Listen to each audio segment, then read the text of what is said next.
Yada that boy. It's your boy Yuck Mouth in the house. Smoke a lot radio special. You feel me? We supposed to be interviewing the legendary Tone Capone any minute, man. As soon as he get free, he'll be tapping in, my friend. You feel me? Happy Sunday to everybody out there. Have a joyous weekend. It's sunny, you know what I mean? So get some money out there when it's sunny. You dig? It's your host with the most cool auto smoke, by the way. Tap in, play a log in, smoke a lot radio. We going all in, man. Home edition, home studio edition. You know how we do this. We still coming up on Thursday. You know what I mean? At the Coin Academy. Definitely gonna be back at the compound. You know what I mean? Let's let the notifications go out. Let's let the gang. You know what I mean? Everybody put them dragons in the chat. You know what I mean? Also, let me know where you tapping in from. You feel me? Tap in and tell a friend, man. Let them know we own, baby. Period. We got legendary Tone Capone tapping in a little bit later. You feel me? But I'm gonna give y'all some content until he taps in. You feel me? Straight up. What's popping with y'all though?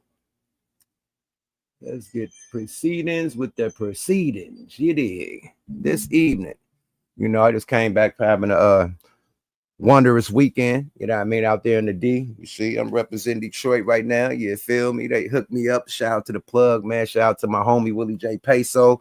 Shout out to West Coast Meds. You know what I mean? They definitely hooked the boy up with the player pack, the cat pack. You feel me? Clothes, dro. And if you know, you know. What up, though? Shout out to everybody in the D, man. We killed it, man. Shout out to the function. You know what I mean? We did it big at the Aretha Franklin Amphitheater, man, out there in the D on the water. We was performing on the water with boats pulling up and knocking behind us. You feel me? Yeah, we did it real big, man, in Detroit, man. Shout out my boy Swifty McVeigh from D12. He slid through.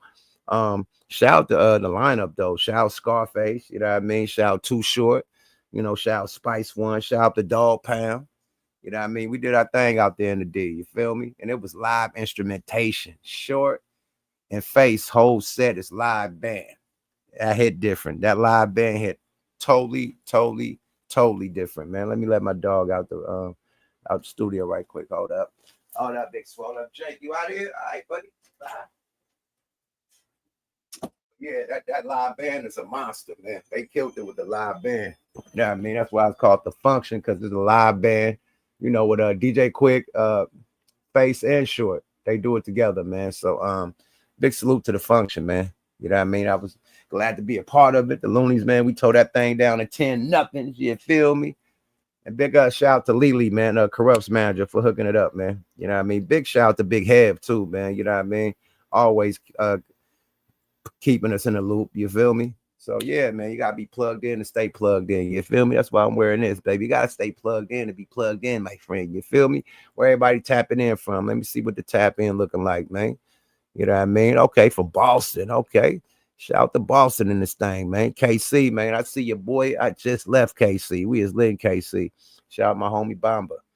You feel me? Oh, yeah, Kansas, man. What's happening, man? Yeah, put them dragons in the chat. Europe in this thing. What's happening?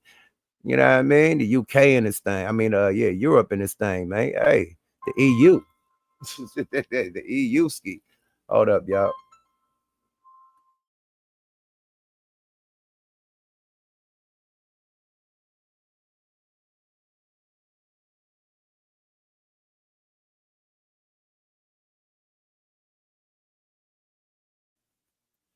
Yeah, y'all, that was Tone Capone about to tap in. You know what I mean? I got to get the crowd in the building. You know what I mean? Get the tap in, tapping in, man. Good. So I see your boy. You feel me? Pennsylvania on the tap in. I see your boy. Minnesota. Oh, he said Macadina. Okay, Macad. Okay, whatever you from, East Oakland. I see the 700 in this thing. What up, though? You feel me? Frisco on this thing, man. I see your boy. Yeah, man. He said, I see you at Gates with the boss plate. Absolutely, man. Come on, man. I love KC, man. If you go to KC and don't go to Gates, man, I don't know what's wrong with you, man. You better get your life right, Dynamite. You got it. Yeah, that's like coming to LA and don't hit Roscoe's, man. You tripping. Long Beach in this thing. I see you, champ. Louisville, Kentucky. I see your boy. DJ Hendrix. I see you, man. Town Business. DJ Hendrix in this thing, man. What's happening with your boy? Detroit and Carolina. I see your boy. Yeah, y'all in this thing, man. Okay. They said, boom, I put an order in for the Thug Lord New Testament on vinyl. Ooh, share photos. Yeah, we need to get that going, Playboy. Yes, sir. Yes, indeed.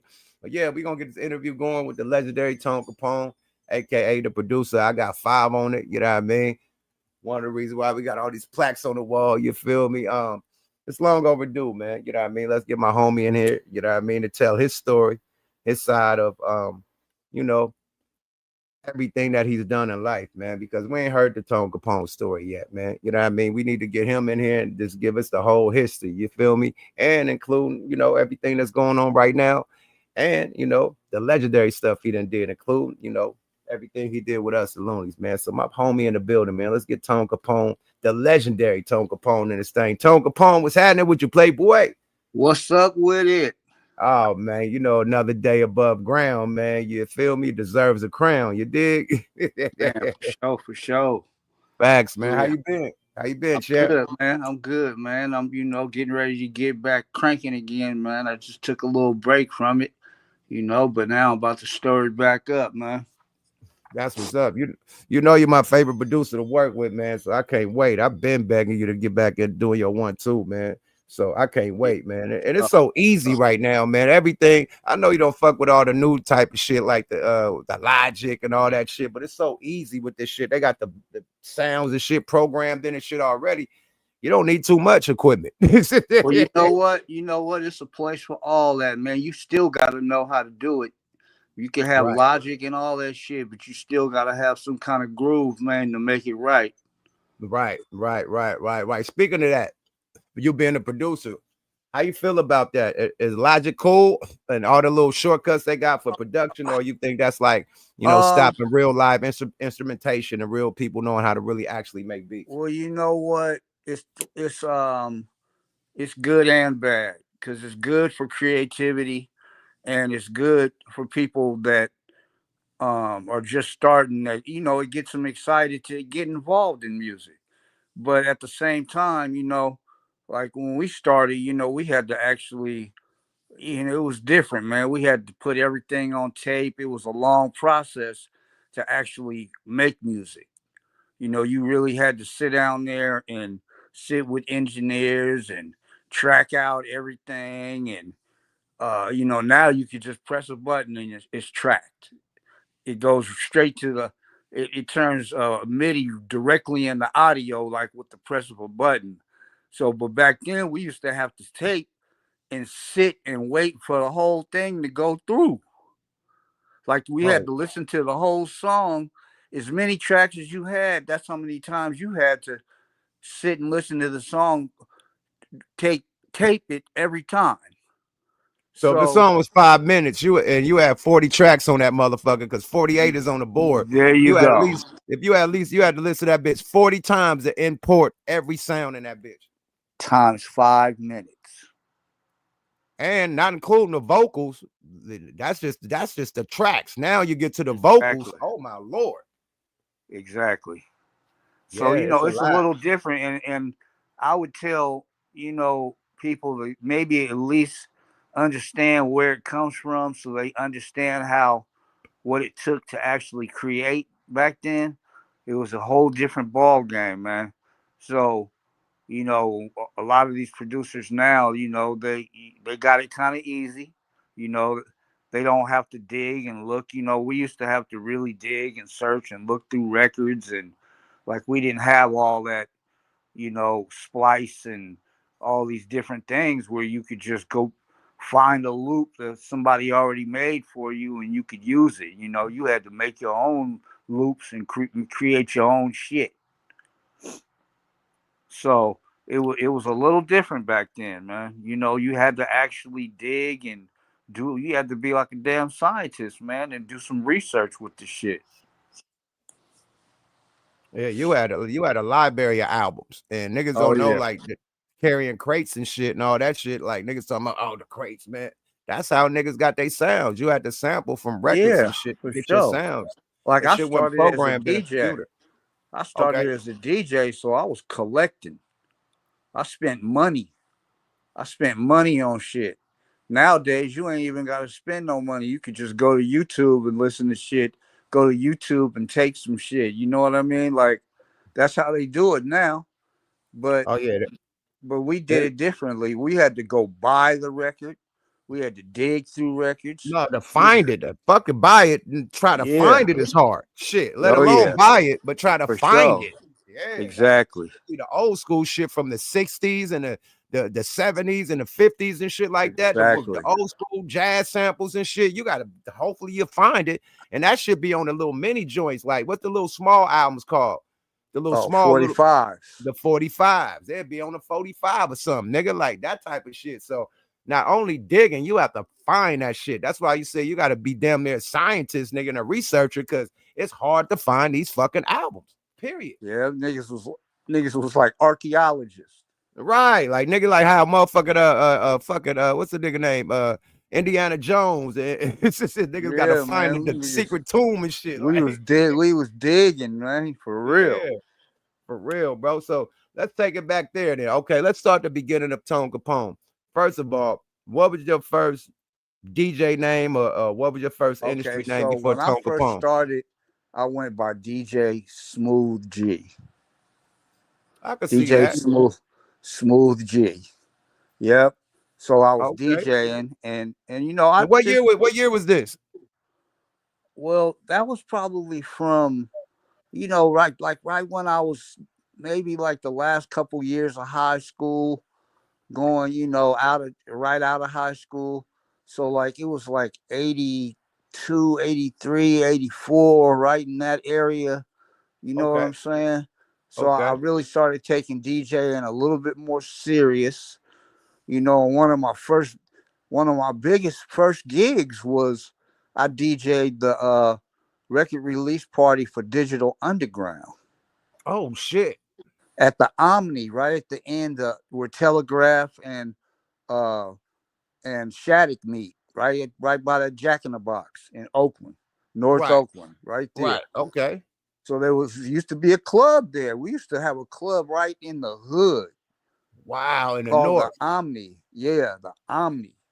And Wowzers. That's Digital Underground did their record release party there for what was that song do called? what you like. Do what you like. Oh, it was before that. It was the first one. I thought it was do Damn, what you like. man, it was something before Do What You Like. It was a Humpty song Dance. before that. Nah, I gotta look it up, but it was a song before Do What You Like. And my boy AJ, he was working with him at that time. And he's the one that hired me to do the party because he used to work for TNT Records at that time. So they didn't have DJ Fuse at this time. They had DJ Fuse, but Fuse was getting ready. He was gonna perform that night, so he Oh, wasn't because he was DJing. Raw Fusion. He was Raw Fusion with Money No, B. he was in Digital Underground, but they was performing because it was a record release party for them, and I think they did a song or two. Because you know Tommy Boy was there, and man, after that, them boys got a deal. Right after At that, that time, yeah, they had like two niggas on the pianos, and I think Fuse was one of yep, the niggas on the piano. So that's why you was a DJ. Okay, I get it. yeah. Fuse was in Digital Underground, so I was up there spinning, and oh, I think it was Life's a Cartoon or something like that. I ain't never heard that one. Yeah, it was their first shit, but it was under TNT Records, and they had a record release party for it. And like Do What You Like came a little bit after that, but that was when it was on Tommy Boy. So yeah, so that was one of But my what first year? What big year is gigs. this? What year is this? This was like in about maybe like 87, 88, maybe somewhere around Oh, maybe so it was early, so three, three, mid three, 4 80s. years and 3 to 4 years into DJ, and you with the big dogs already. Yeah, and the second, I mean, well, probably the most major party I did back then was in '88. It was I DJ'd the Turf Club for Lil D. I was about to say you was at that party, the little D party, when he pulled up in that motherfucking Porsche, nigga. I DJ'd that party. You lying? Oh my god! Come on, tell me about that party. That party was so fucking It was, legendary. I was a little oh nigga, bro. my God, it was so big. I'll never Tone, forget. you Like, DJ the Turf Club, nigga. I didn't know that. yeah, Melvin Landry was the one that hired me. That's D's best partner. Oh my God. Come on, man. I can't wait to Mel tell. Landry went to Berkeley High with me. We was all in the same class of '84, Berkeley High. Oh wow. This nigga DJ the Turf Club, little D party. Yeah. Wow, man. Talk about it, man. How was the atmosphere? That So was one of the man, boss motherfuckers. Yeah. it was the movies before the movies, man. That Legendary. shit, oh my God, bro.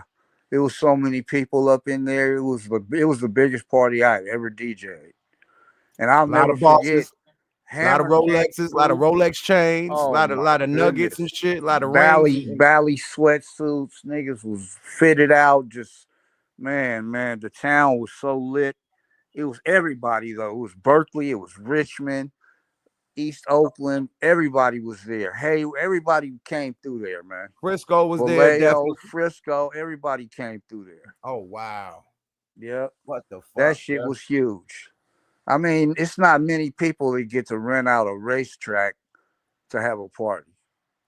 That's where you rented out. That's where the Turf Club was at, a The racetrack. Turf Club was at Golden Gate Fields. Oh my lord, what? Golden Gate Fields, that's where the Turf Club was.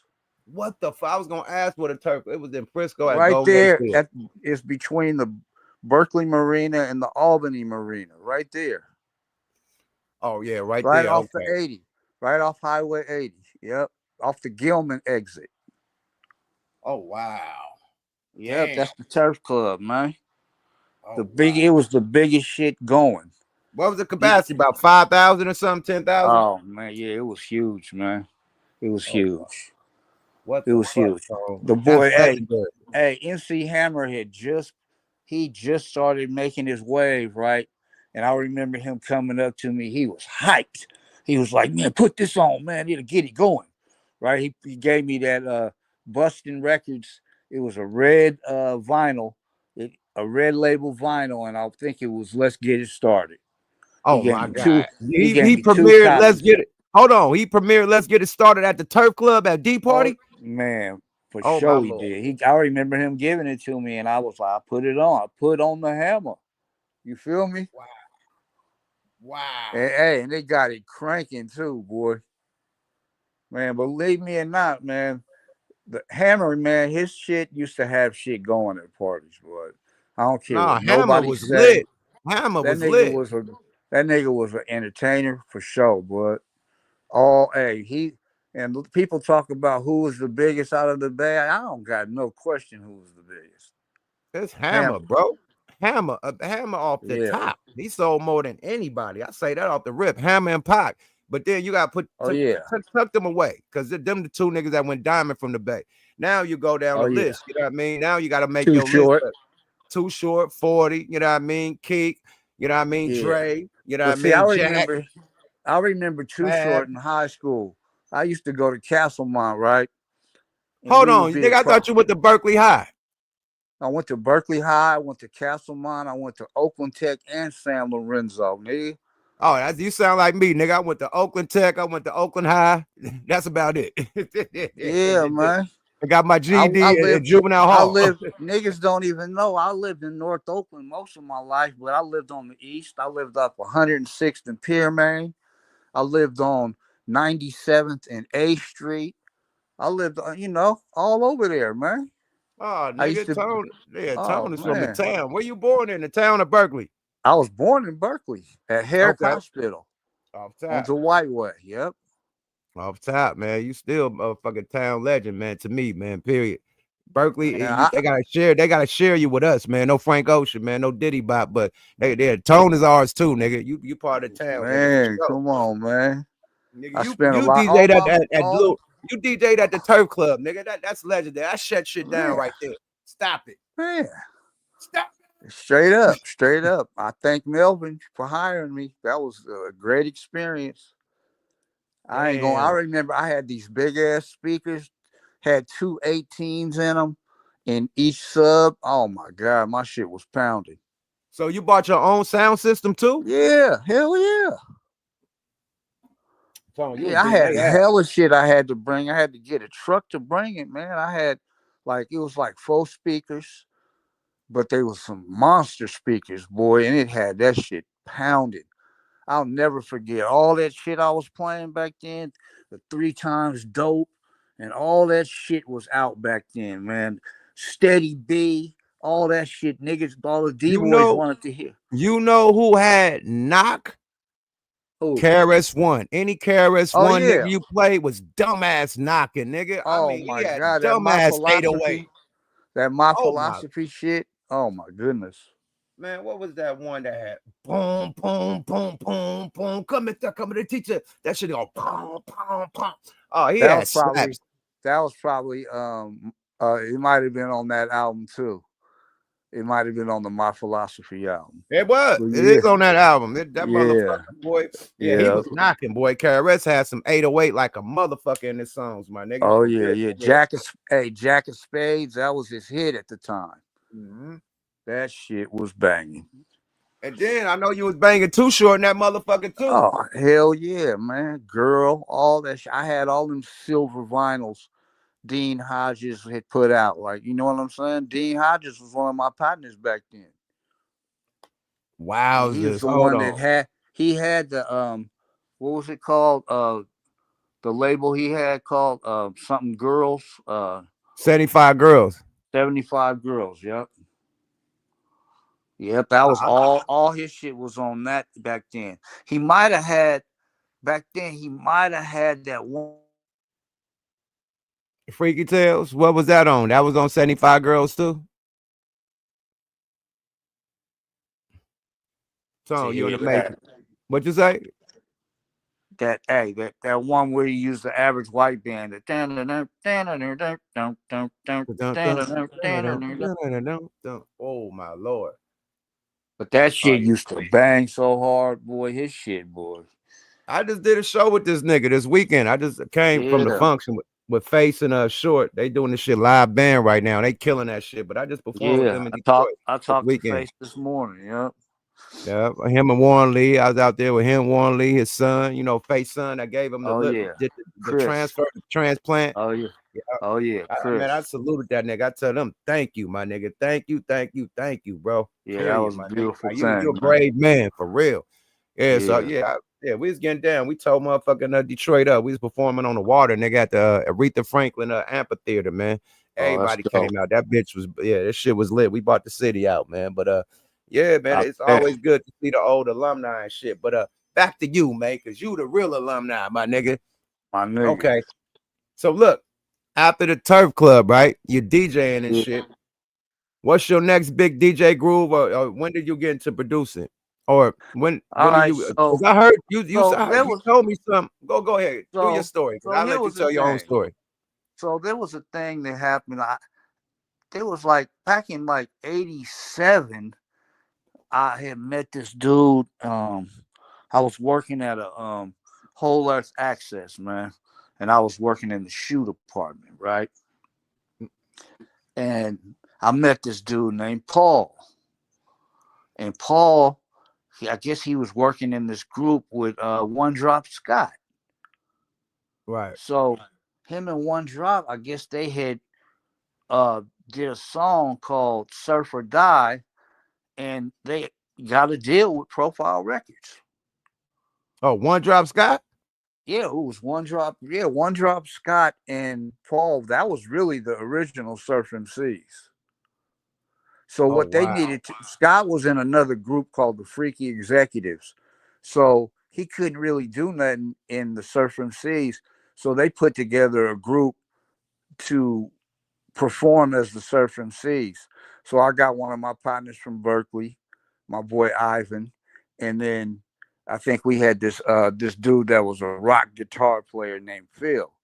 So they put us we were all together and we were the Surf MCs, and we shot a video for it. All that was touring. You know, like we was touring with all profile artists though, Dana Dane and let's see who else. I don't think we ever did nothing with Run DMC, but I know we did something with Dana Dane for sure. Bro, that's And huge, he and nigga. Just Dana him Dane and Clark alone, him nigga. and Hold Clark on, oh, Clark slow Kent. down, slow down. Nigga, you was on tour with Dana Dane, nigga. Hold on, you just said the Turf Yeah. Club. Now you on tour with Dana Dane, nigga. super legendary. Nigga, talk about that experience. How was it being on Oh tour yeah, with Dana yeah, Day? for Did y'all have sure. to step y'all shit up? Like, was this show like, because I know Man, yeah, performing because with legends. we was rookies. We was Yeah, straight you gotta rookies. take Yeah, notes. You gotta take notes. You feel me? yeah, Relax we and was take rookies, notes. man. Yep, and Yeah. Dana Dane, like like it was rough out there because it was me and a bunch of white boys, rocking the stage and shit. So it was like but we was doing shows in damn near all black spots. That it was all black fans. But then there was a couple we was doing by the beach. There was more white people, but that was just Mm, shows when it was just us. But then right. when we got on the profile shows, it was a more of a black crowd. So it was a little bit of a mixed review for us there because the music wasn't as soulful as everything else they was hearing, but it was a challenge. So Dana Dane gave us words of encouragement, man. He was like, man, y'all just got to keep doing that shit, man. You're going to start out. Some people ain't going to understand what you're doing. It takes time. You know what I mean? He was like, when he first started, man, fans wasn't warmed up to him. They were saying he sounded like Slick Rick, and he had to go through some shit. So he really, he embraced us and gave us, words of encouragement, man. That shit was I appreciate that shit from him, man. That dude, he didn't have to do that. Yeah, that's So yeah, legendary. one time we did a show at the World on Wheels, right? In LA, in That LA. in LA in South it's in South Central. And that Right. shit Right was in the middle, right by crazy. Roscoe. It's on Yep, Pico. that's it. We did a show there and that shit was crazy as fuck. Like we came outside, like we had a publicist that came to see the show, right? Right. Nigga, he had a nice ass caddy, right? And we came outside, nigga. It was a bullet hole as big as a 50-cent piece in that nigga shit. So you already know what that shit was. Ouchies. That nigga was spooked. Let's get out of here. Exit stage left. Retreat. Autobots. Retreat. Let's go, nigga. You in the Matrix, man. I think your shit freezing up. But you gotta tell that story over, but nigga. They say I was You smoking like there? Don Juan. Yeah, man, Yeah. trying to keep my teeth right, man. Nigga, teeth falling out and shit for fucking gum disease and shit for smoking this tobacco with the so I ain't letting my teeth fall out, nigga. They said I had gum disease. I can't smoke this tobacco, so I'm smoking it through my motherfucking nose, nigga, like Bishop Don Juan, man. Save the teeth. Nigga, I told you a long time ago it was about Taylor's, man. Fuck them blunts. Yep, I'm going back to Taylor's. I'm just smoking my little blunts through the nostril and then Taylor's through the mouth. You know what I mean? Through the oops. You feel me? I ain't smoking Yeah. no blunts through the mouth ever again. Period. Oh no, man. That shit'll give you lip cancer, bro. Oh shit. That shit Tell you gotta be careful about that shit. I should give you gum Yeah. disease, bro. I got gum disease from smoking blunts, my nigga. Literally, and it deteriorates your gums and shit. The more it deteriorates your gums, teeth fall out, nigga. I had a back tooth fall out, nigga, like a side tooth. Like fuck that. I get it. Yeah, I don't man. need no more. I don't need no Yeah. more teeth to fall out, nigga. I got it. Hell yeah. And as Fuck you get that. older, man, them type of things start happening. Yeah, dude, my nigga. Yeah, this whole side tooth right here. Nigga, see it right here. A whole side tooth fell out, nigga. Like, nigga, ouch. Yeah. So yeah. Hey, nigga, that I know smoke blunts got this one right here. This one side tooth out right here at the top. Fuck them blunts, man. Yeah, for real. Hey, Absolutely. so Back to you though. anyway, Go ahead. so Tell that story. so Tell because you went to the Matrix a little bit. I mean, when your shit your frequency was fucked up. Tell that story. What you were just saying. all right, so yeah, man. The one about the car got shot up, and Yeah, we yeah, just yeah, yeah, yeah, yeah. so What happened we just after the car got shot up? I mean, we got up out of there, but I mean, we wasn't like, we just like, damn, that's some shit right there, bro. That's a big ass bullet hole. Niggas was like, hey, hey, and then it probably was just some niggas shooting at each other, and it just hit the nigga's car. That's You know what I'm exactly what it saying? was. That's exactly what it. Yeah. I don't think no nigga had it out for him, like to Oh shoot a no, nigga that car dude, up. hell no, that dude was a you know, he was one of them TMZ looking ass niggas, man. He wasn't, you know, Right. he wasn't nobody like that. He So was a yeah, nerd. He was a square from Delaware, man. straight It up, happened. straight up, straight up. Yeah, it So happened. yeah, so we did that for a minute, right? And Right. the thing was about that group is that, you know, I started learning about how niggas do as far as when they in control of some shit. So that was the first time I experienced like, okay, these niggas don't want to let me do no beats. Um, So you was producing at this time. well, I was fucking with it. Like Okay. I had been at the house fucking with shit, you know, turntables, drum machine, and I was fucking with it. I had just started. I was, you know, I was grinding a little bit trying to get my money up so I could get an SP 1200. Right. So so at that time, you know, we when we was doing the Surf MCs, like we kept telling them niggas like, man, we need the 808 and our shit, bud. You know, and then you know the Beastie Boys, they came with the 808 and they blew up. Nigga, this nigga went and got us a 909, nigga. I was like, man, fuck that. The 909 is cool, but that ain't the sound we looking for. That So he ain't tried it. to step That it up ain't like it. nigga, fuck a 808. I got you the 909. This is better. He was like, nah, we Yeah, fuck like with the nah, 808, that nigga. ain't it. Nah, that ain't it, bro. That ain't So him, yeah, man. so basically what it was one drop and this nigga named Norm Kerner. They was the producers. Basically, Norm was the producer, and Scott was doing all the music shit. He had control of doing the music. So they didn't want to let a nigga get on, man. Like you know, like they didn't let a nigga do no beats. So you know, I was kind of discouraged by that, but I kept doing my shit.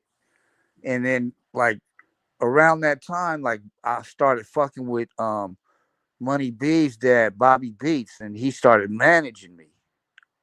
Shout out to Money B Dad. That nigga a boss, nigga. Straight Shout out to up, Money B straight too. up, You know what I mean? Big shout out to straight Digital, up. whole family, man. Big Yeah, rest in Black peace Panther, Black Panther, to straight up, Greg, man. Big rest in peace to motherfucking Shock G. Definitely. straight up. So yeah, so it's cracks me up how many times that I've had interactions with Digital Underground, bro. And like you know, I've just been around them niggas and been close to what they were doing and involved around that scene, right?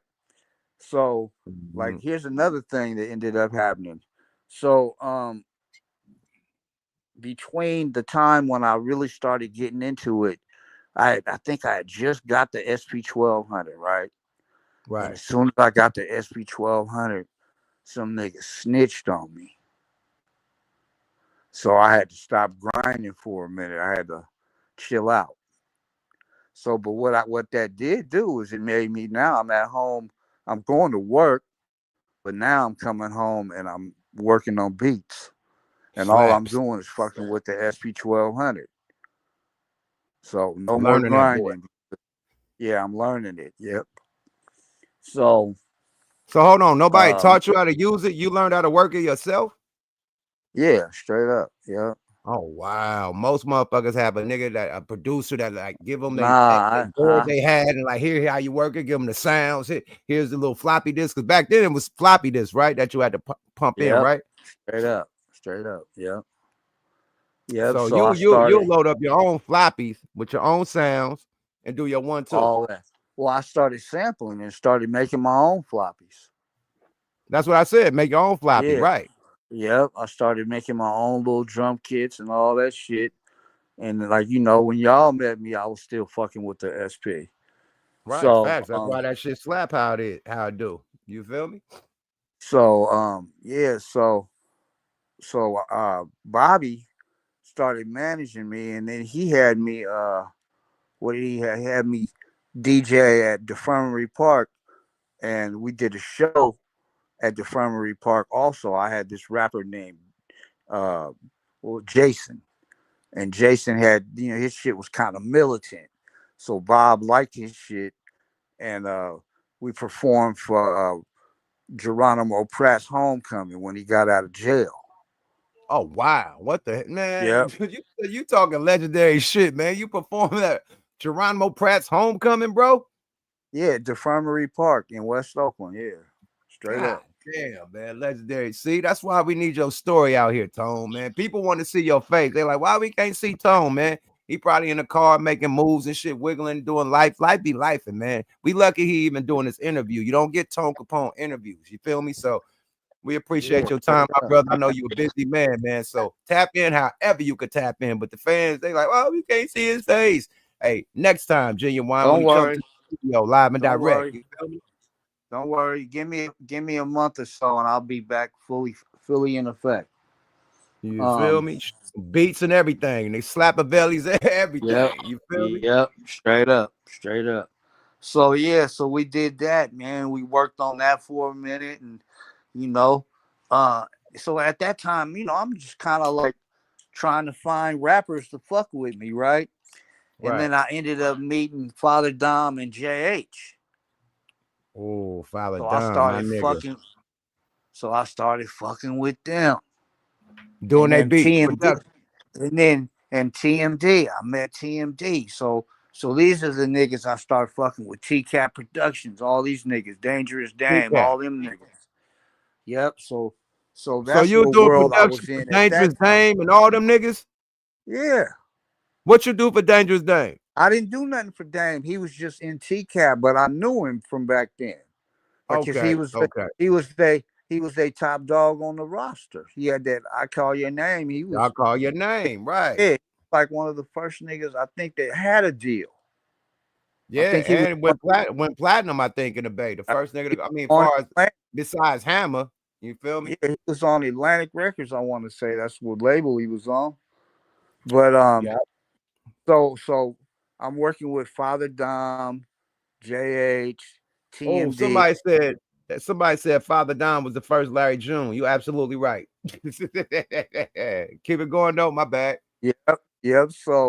So me and JH got, we got to working, and then I did an album for TMD first for Capital Tax, right?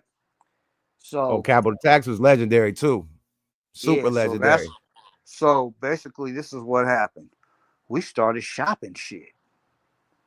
I hooked up with a manager. We was working over at this dude Dave's house over in Berkeley, uh, over on Parker Street in Berkeley. He had a little garage studio, and we was over there. I would take my shit down to his house. I'd bring my SP, and then we would track beats out and do all that shit. And then we met a manager, and he decided I'm gonna put up the money and we're gonna go record this shit. So we started recording the shit down in San Jose at this Bruce Tambling studio. Um, Man, next thing you know, bruh, like we started having all these motherfucking A&R dudes and label vice presidents and presidents coming through. So Benny Medina, he comes through. He's like, man, I want to sign y'all. But shit, Hold on, y'all. This is Benny Medina that got J Lo, the big dude. The big guy. Damn, y'all yeah, had Benny yeah. a meeting with Benny. Fresh Prince is that's his life story. Fresh Prince. That's All right, about right. him. That story is about him. So, yeah. So Benny came through. I mean, this nigga had a 22 in his fucking shirt pocket.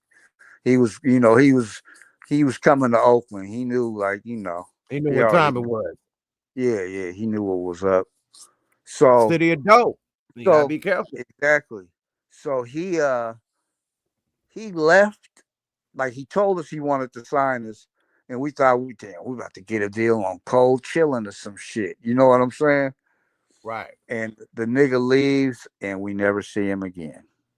Nah, Right? Benny did the No. 57 fake on niggas. Yeah, he did. Right. Oh, So then, wowzers. so then the nigga Tom Wally comes through.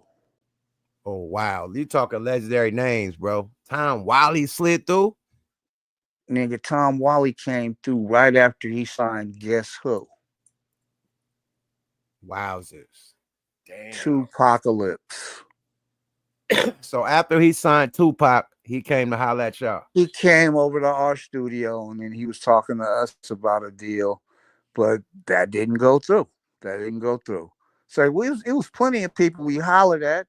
We talked to Joy Bailey, the one that had that hooked Hammer up with Capital. My boy Kenny was at Capital at the time. And then Kenny ended up going to RCA. So Kenny, he loved my production. So Kenny said, man, I need you to do something for me for this new group I got. I got these 3 girls, man, called SWV. Hold on, Tone. You produce for SWV? Yes. Oh my lord. See, now this nigga talking some shit. Oh my lord. Talk your Yeah, shit. Continue the straight up. story. I didn't. Straight That's up. legendary, my nigga. I ain't never see So you telling us a lot of shit that we. That's why it's good to do interviews, man. Get the story yeah, out there. What I tell you yesterday, I said, man, you need to tell your story, man. Fuck what everybody yeah. else got to say. Let's So hear what you all got to say. So so back to after SWV so look, yeah, back to and Tom SWV. Wiley. So all this shit is happening. I'm meeting hella A&R niggas, right? All the niggas that signed Diamond D and all the niggas out at Mercury and signed Brand Nubian. All these, my nigga Kenyatta Jackson, all these niggas was top label motherfuckers back then. So, so we ended up getting a deal for 2 groups through Lil Silas, or no, it was not Lil Silas, it was Ernie Singleton. Ernie Singleton was the head of MCA Oh shit! At the time. at the time. So Capital Tax signed first, JH&G signed second. So I'm getting Wow. paid for both these groups for producing. So I'm starting to get, I'm starting to make money from this shit. I'm like really starting to take this shit serious. I'm like, I've been seeing, so SWV went 3 times platinum. So I'm seeing money from that. And now I'm seeing money from the 2 groups I just got a deal for with MCA. And then all of a sudden, MCA is like, hey, we need you to do a remix for Eric B. and Rakim.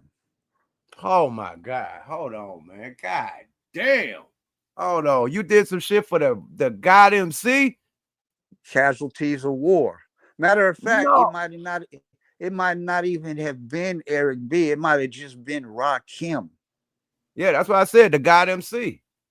Yeah, it might have been Rakim. I think might have had a solo deal with MCA.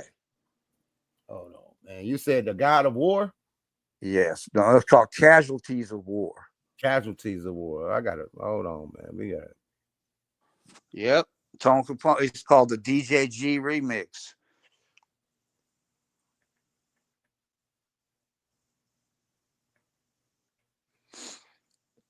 So yeah, man.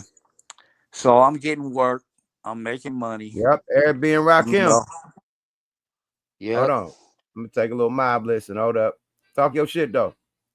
So yeah, I'm making money. I'm like shit riding Acura coupes and I first nigga in Oakland to have a Lexus coupe. You know what I'm saying?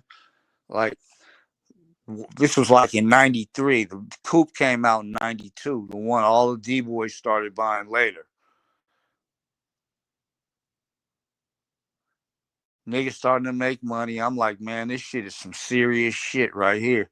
It's money in this shit. Yeah, you were the one of the first niggas in with the Lex. My nigga Scooby had the Lex. No, who had the Lex first? I think my nigga whatchamacallit. One nigga slid through the Ville in the Lex first. I think it was Scooby or my nigga Carl. It either was Carl or Scooby. I think it was Carl from I got 69. mine. I got mine in '93, so I know that.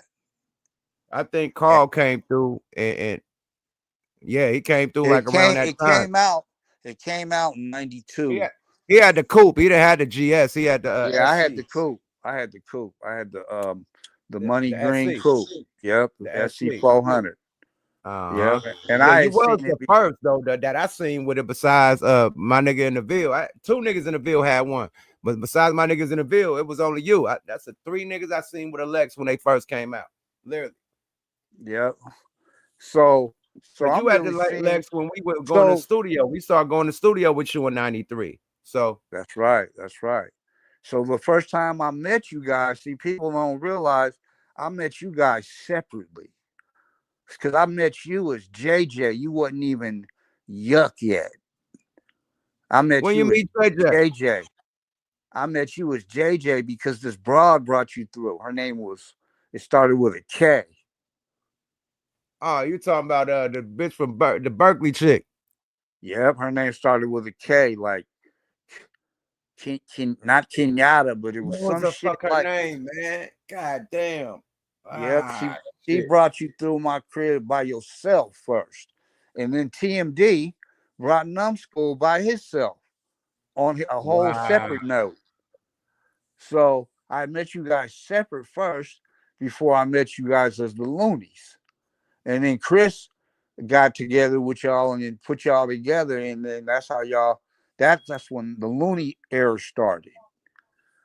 So niggas don't really know. Like we hooked up. I think it was the end of '93, probably when I was living in North Oakland, across from Bushrod Park, Right. Facts.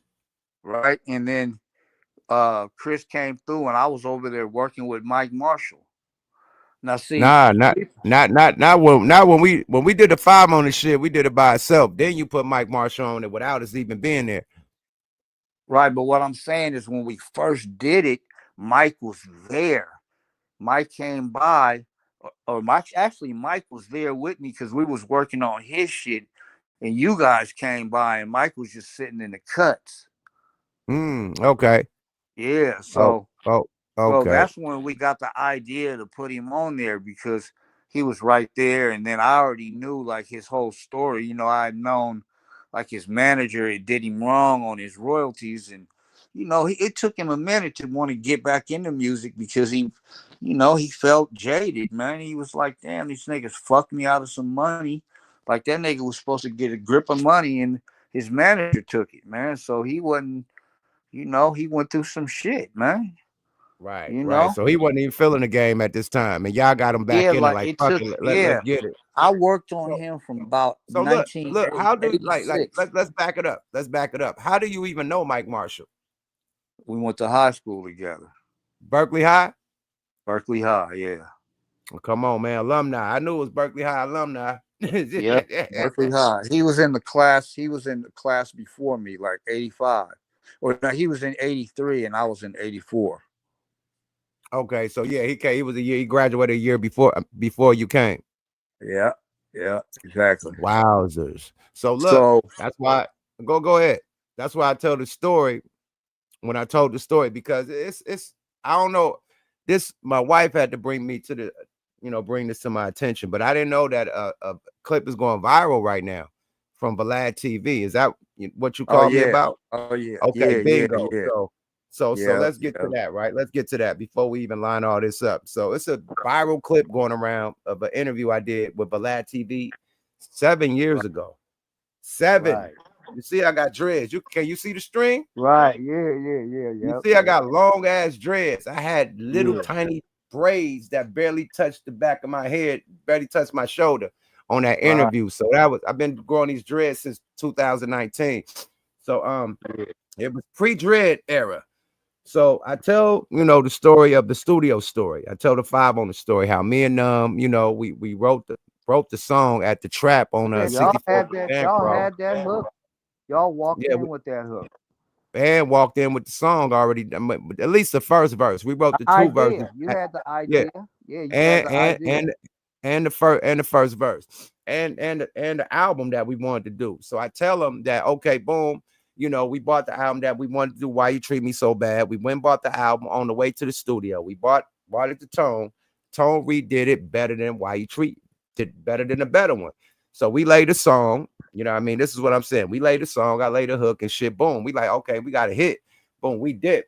We come back to the studio to do some other songs, and he say, check this out. Boom. He played a new version with Mike Marshall. We hear creep on in, on in.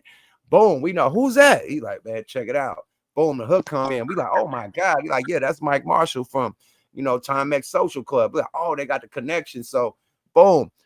Tone brought that to the table. So I always tell that story how Oh Tone yeah, was the straight one that up. brought Mike Marshall. And it You know what was, I mean? and So I had it. so somebody called Tone and try to get Tone to go bad on me, man. Tone called me like, nigga, is we homies or what? I'm like, what we going through, man? I love you, my nigga.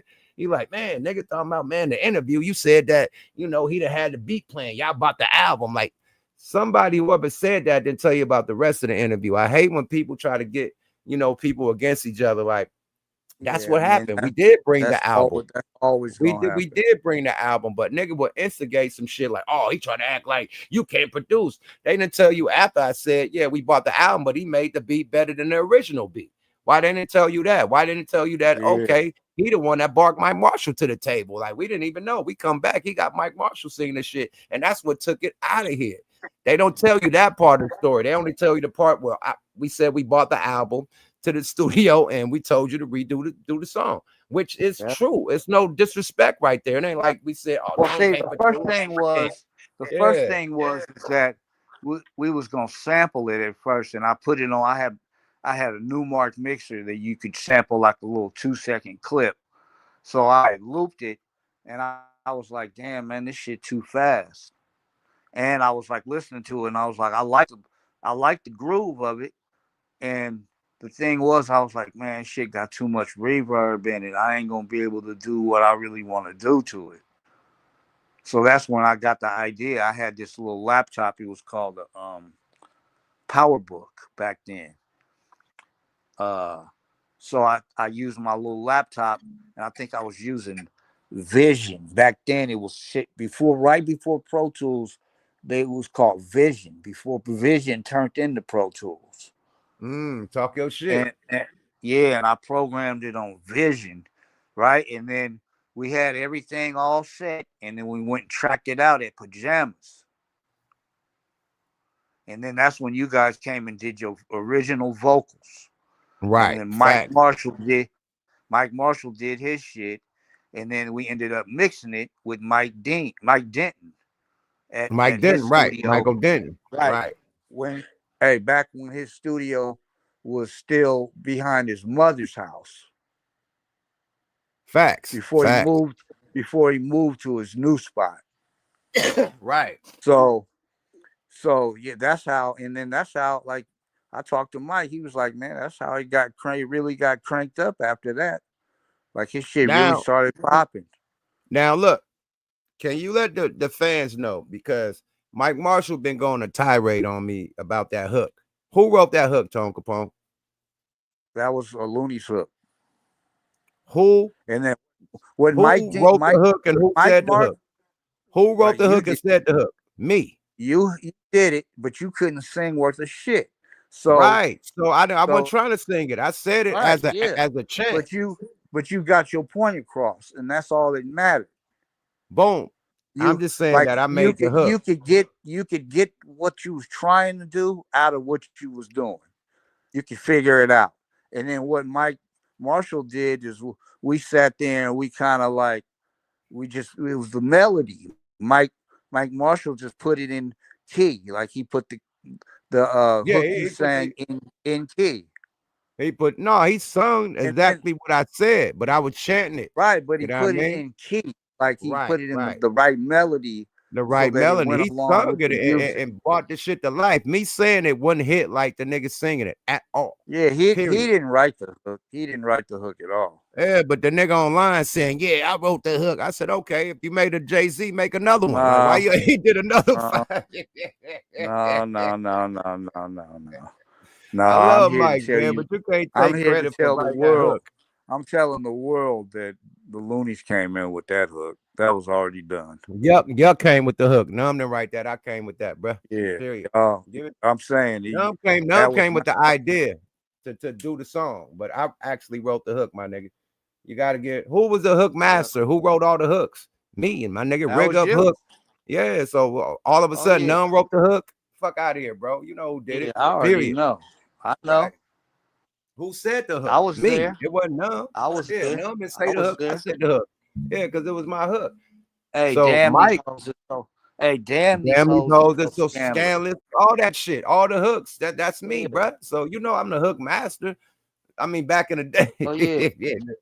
Straight up. But look, okay, so that story has been getting, confused. So I want to hear your story, man. You tell your story, bro, because I don't want nobody trying to have me and you beefing, nigga. I love you, bro. You my brother.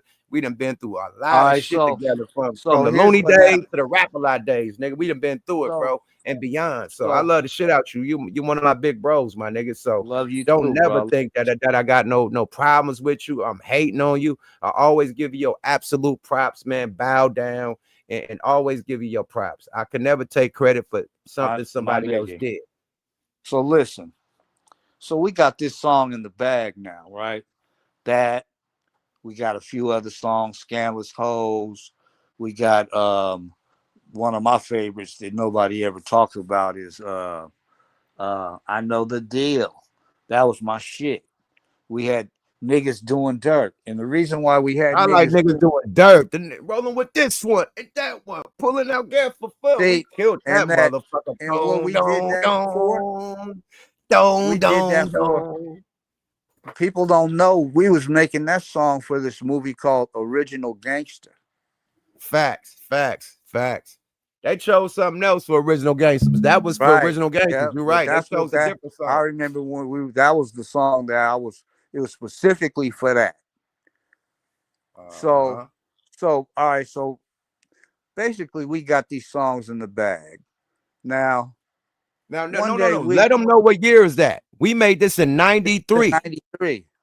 Let them know, because I 93, tell right? them that The we song niggas didn't don't come out believe till that we 90. Then the song didn't go come out till 95. right. Now, we got these songs in the bag, right? Drew Down shit, his independent shit start popping in the town. Spent for the year beating their ass. Yeah, it's killing shit.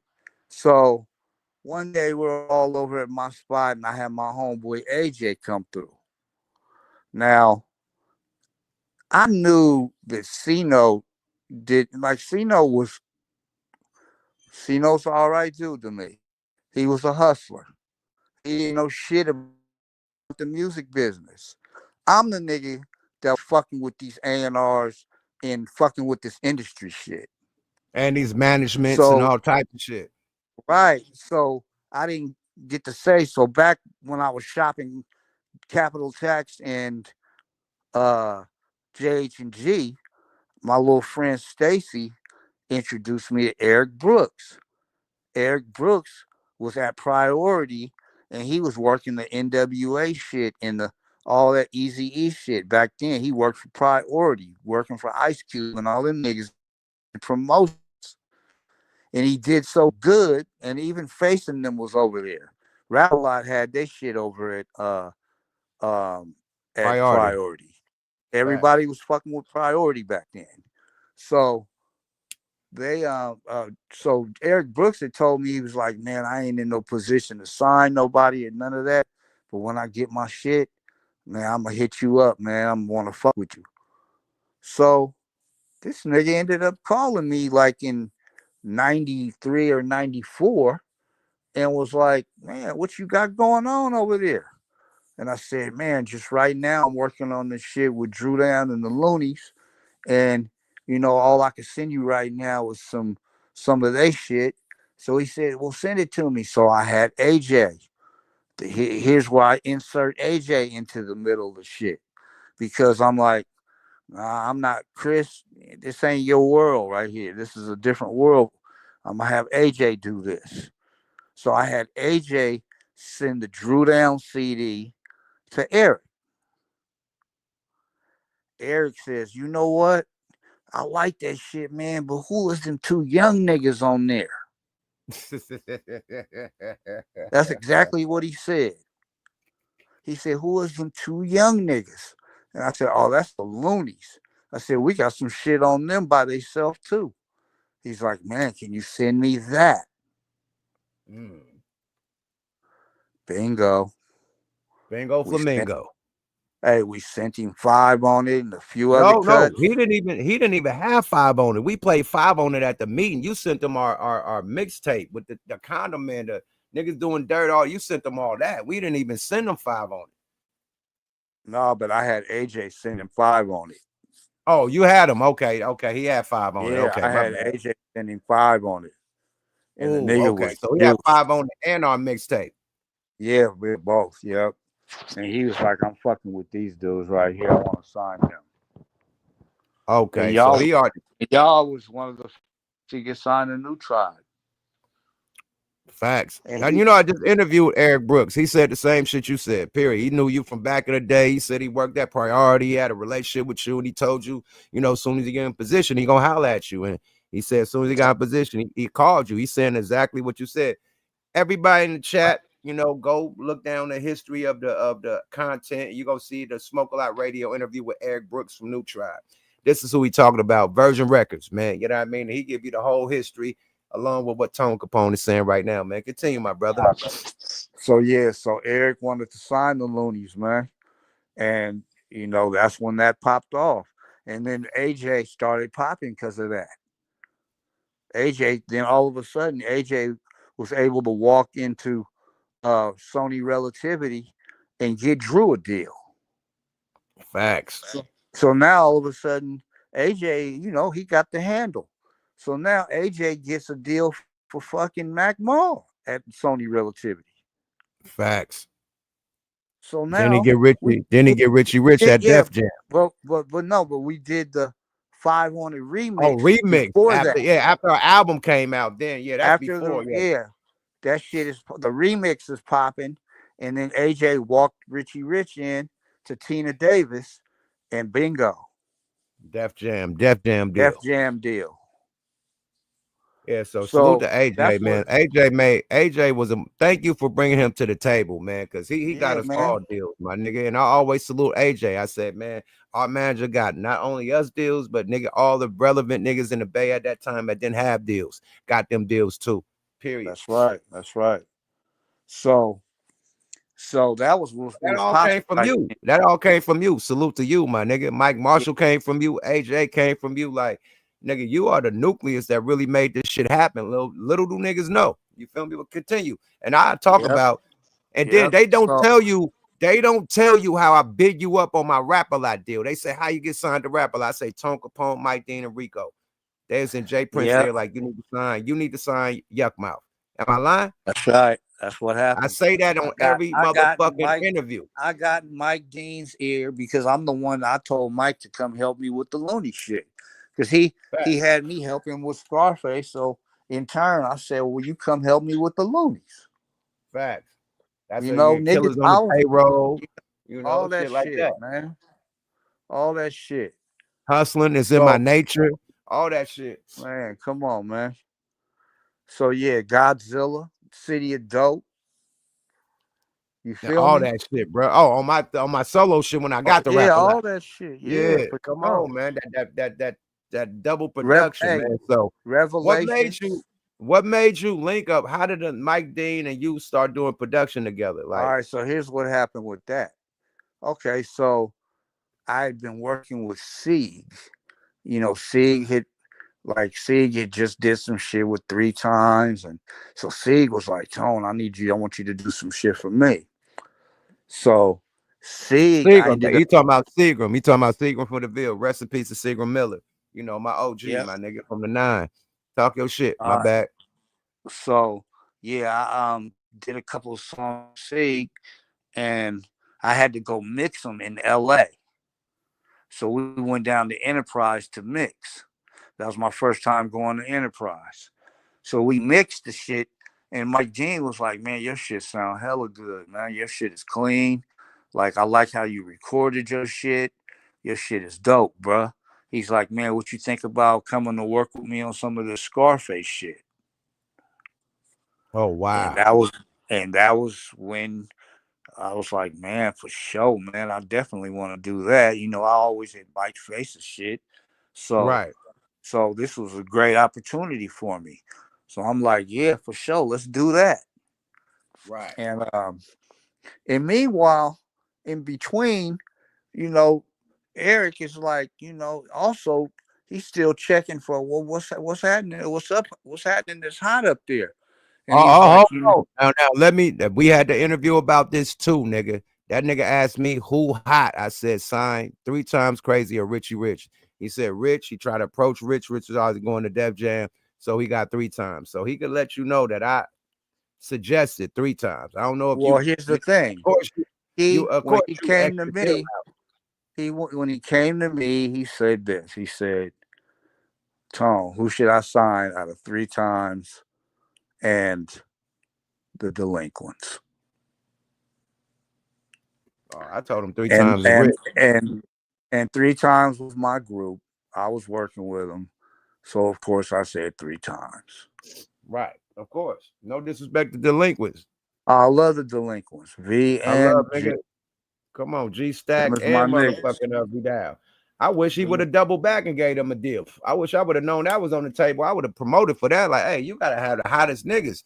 Cause like Yeah. on some real shit, right when we linked up with you, Delinquents was hella popping, right? Right when Drew Down dropped, we hopped on they shit. You know, that alleyway with Numb and the Delinquents went crazy. That was an anthem out there. You feel me? That kind of blew us up after, you know, the Ice Cream Man and shit. You feel me? So Right. Delinquents had something to do with us blowing up too. That alleyway was legendary, nigga.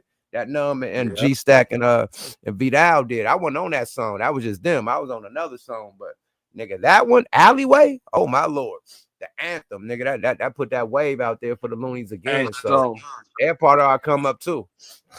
So anyway, basically I started shooting. They called me to fly down to Houston. So I started going to work with Face. And then we started working on the Untouchable album. And one of the first songs we actually did was Smile. Like basically we had the vocals and I started programming a beat to it. And I made the bass line for it. And then I put in the little pizzicato strings in there that I put that shit up in there and a few other little sounds. And then Mike Dean put his polish on it. He put some keyboard parts in there. And Face had did his vocals. And then we were trying to figure out who can we get to do the vocals, to sing the hook. But then the thing is that we didn't have a hook yet. So that's when I pulled my pen out. So I wrote the hook. But really, I mean, you know, I got it from SOS Band. I mean, you guys all know that. I got it from Tell Me If You Still Care. But I just put in different words and used that melody.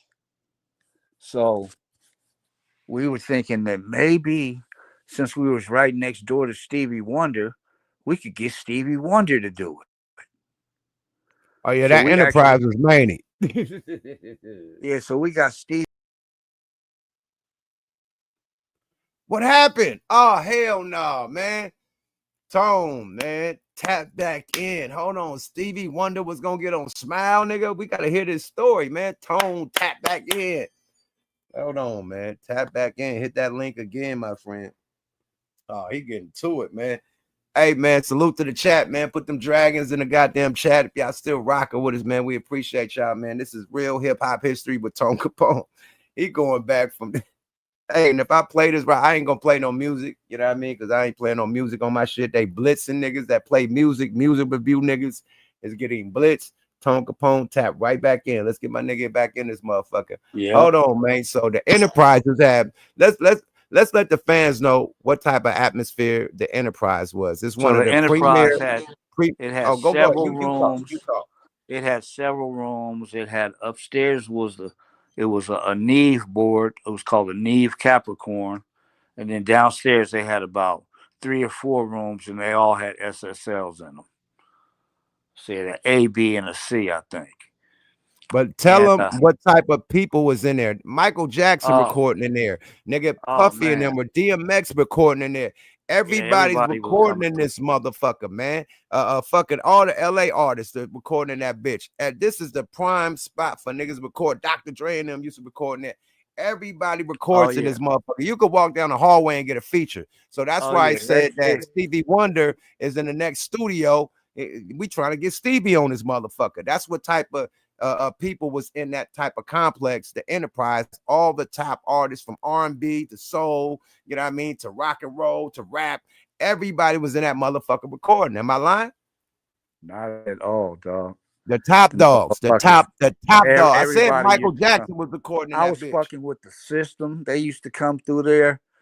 Rick James was working there. All kind, man. Rick James, man. Remember, Rick James had the shit in the parking lot. What he do in the parking lot? He did something. Man, He had the incident in the parking lot. Yeah, he flashed on somebody. Something happened in the parking lot that damn near was TMZ before TMZ.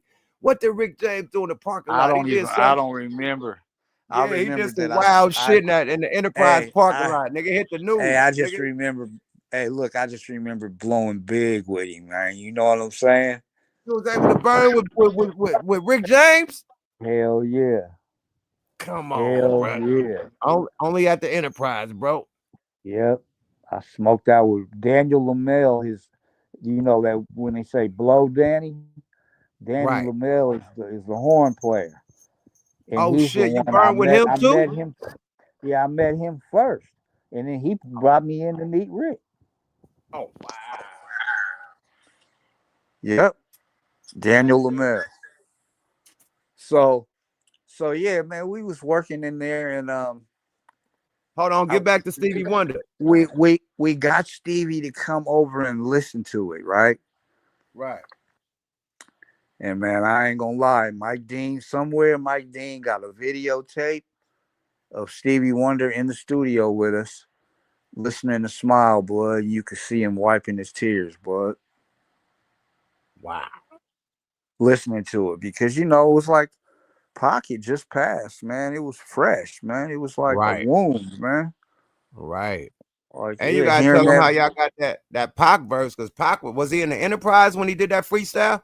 No, he did it at another studio, and I forgot which studio he did it at, but he did it at But a somebody different filmed it. studio.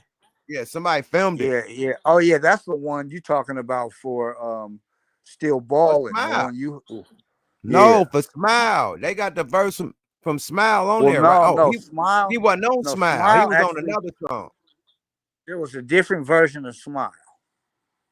Ah, That that was had actually Pac that on it. yeah, that was a different version of Smile, and we ended up getting the vocals, and then Face put his shit on there.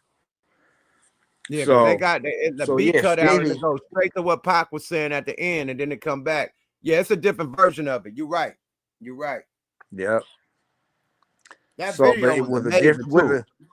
with a different singer and everything. So we couldn't get Stevie because of whatever political shit was going on. We couldn't get him right. Right. So Rap-A-Lot just said, okay, well shit, let's get Johnny P. Rest in peace to Johnny P, So man. so Johnny P from Do or Die, Do or die. he came Yep, out. Poe pimping. Yeah, Poe pimping. yeah, he came out and he did the hook. But I wrote the hook to Smile, and Johnny P sang it. And man, that shit Mm. came out live, man. You sound like me. I got 5 on it. I wrote the hook and Mike Marshall Yep. sang it. It came out live. Yeah. Yep. Just like on Hey Mary man, Jane, I wrote the hook on Mary Jane, and Shatasha sang it. let's talk about that, man. That because I just went to the function, right? And I did a post on my shit. I said I had this beat, man. Tone and Mike Dean made this beat for me, and I passed it up. Well, You here's feel the me? thing: Hold on. Let me tell my story. Mike Let Dean me hadn't touched it though. Mike Dean Okay, hadn't but touched it. okay, Tone Capone, but I put both y'all in it, and I said it while Face is performing the shit on stage, and I said, regardless, it went to the right person because Face did a legendary song with it. I didn't know what to do with it. I would have rapped like Bone Thugs on that motherfucker, like that, but made another fall into some type of shit.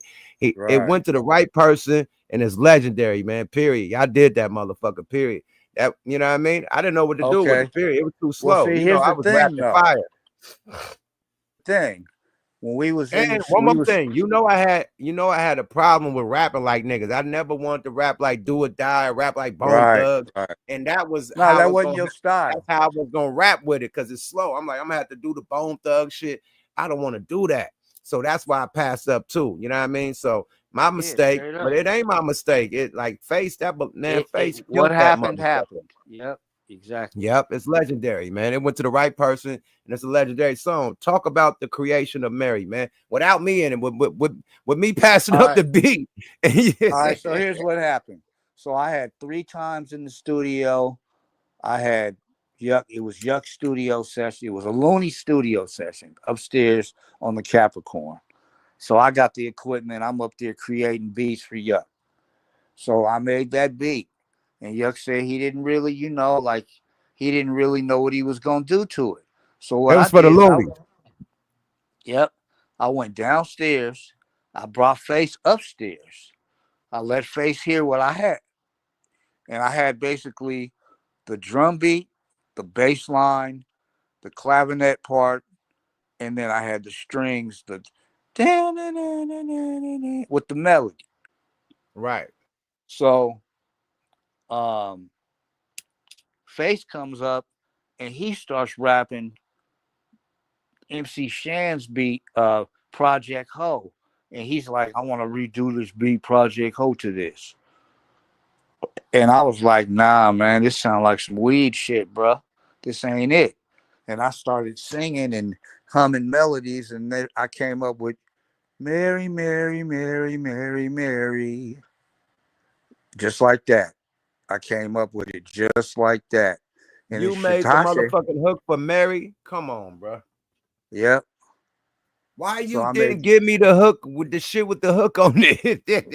You just gave me the because beat it like just figure it out, nigga. because it took somebody to do something else for me to think like, nah, this sounds like something else. It's just a Right. process of creation, man. That's Facts, how it facts, happens. facts. Sometimes you got to go through some shit To to make you find the think of real some shit. shit, to find the Yeah, shit, right? To really get to it, to really spark that fuse. Be like, nah, nigga, it should be this. Matter of fact, yeah, I hear what should be sung on it through because the strings is playing exactly what the hook should be. yeah, Boom, exactly. So I just and you follow. filled it in. All I did was follow my own melody. Bingo So flamingo. You so made the melody on the beat and the hook, nigga. Come on, man. yes, Salute the sir. tone. Yeah, that's why you that nigga, man. They better not never put no smut on my nigga name, man. Never try to put me against my nigga, man. That ain't gonna work, man. Tone, talk your shit, man. Back to Mary, Mary, Mary, Mary, man. Yada. So I ended up taking that beat downstairs, and then Mike Dean put a little couple parts on it, some little shit. He added a little flavor to it, and Face did his thing. Face started writing, and him and Mike Dean them niggas was so high, but I don't know. They was on E and fucking weed. They was gone. Like, No, that's when I was bringing the Exy pills through. You know, I was the E man back then. I turned everybody out, nigga. fuck Them with half E. half a double stacks, nigga. We was lit. That kept a nigga Yeah, I in the didn't. studio I all wasn't night on that. creating. Yeah, I didn't fuck with E. I was strictly weed. No, you was strictly weed. You never popped.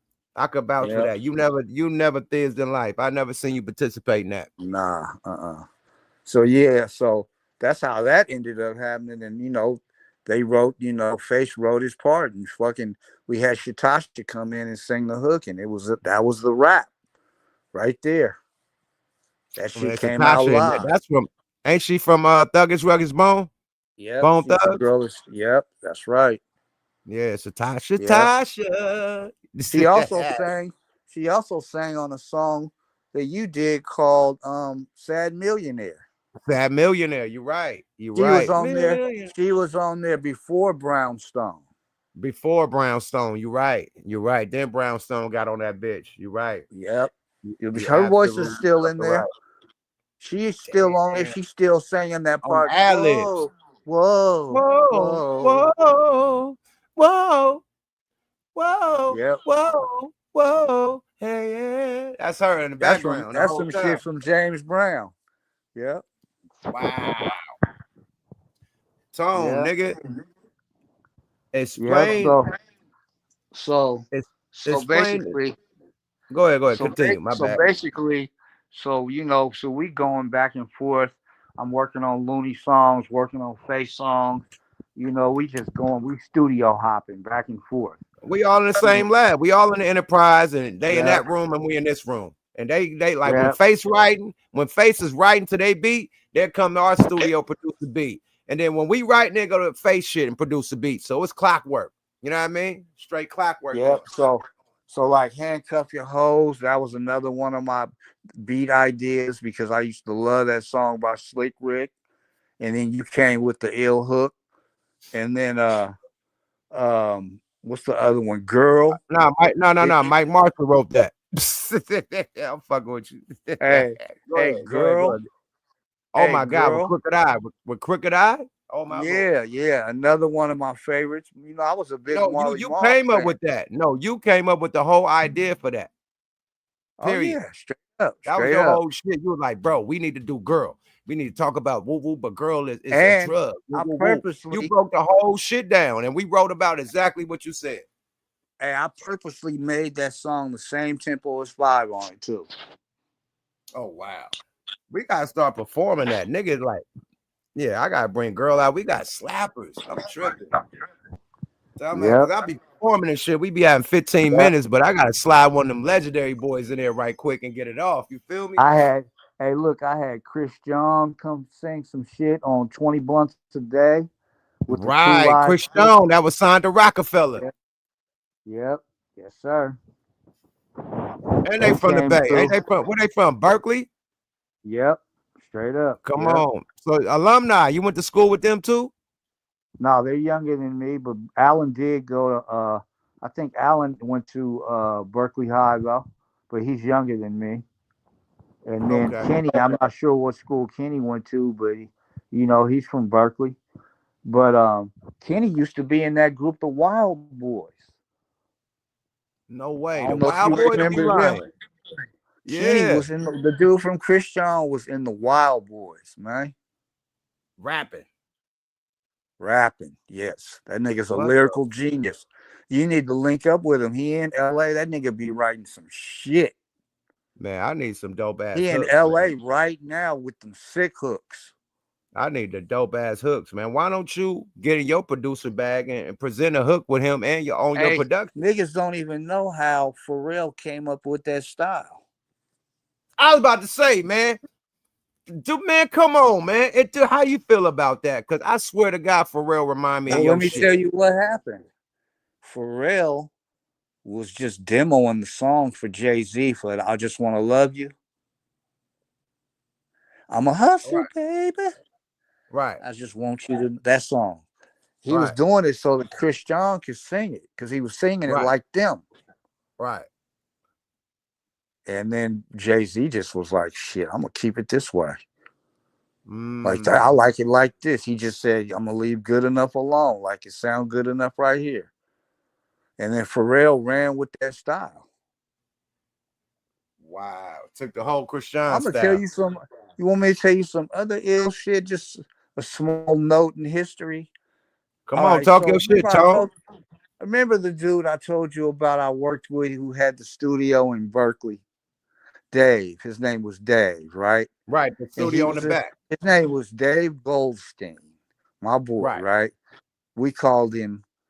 Well, I made up the name because he was Jewish, so I didn't want to call him nigga, so I called him Jigger. You lying. So guess who ended up saying Jigger around Jay-Z? Chris John. No, you lying. And he took Jigger from Christian. Oh my Lord. Oh, you heard it first on Smoke a Lot Radio.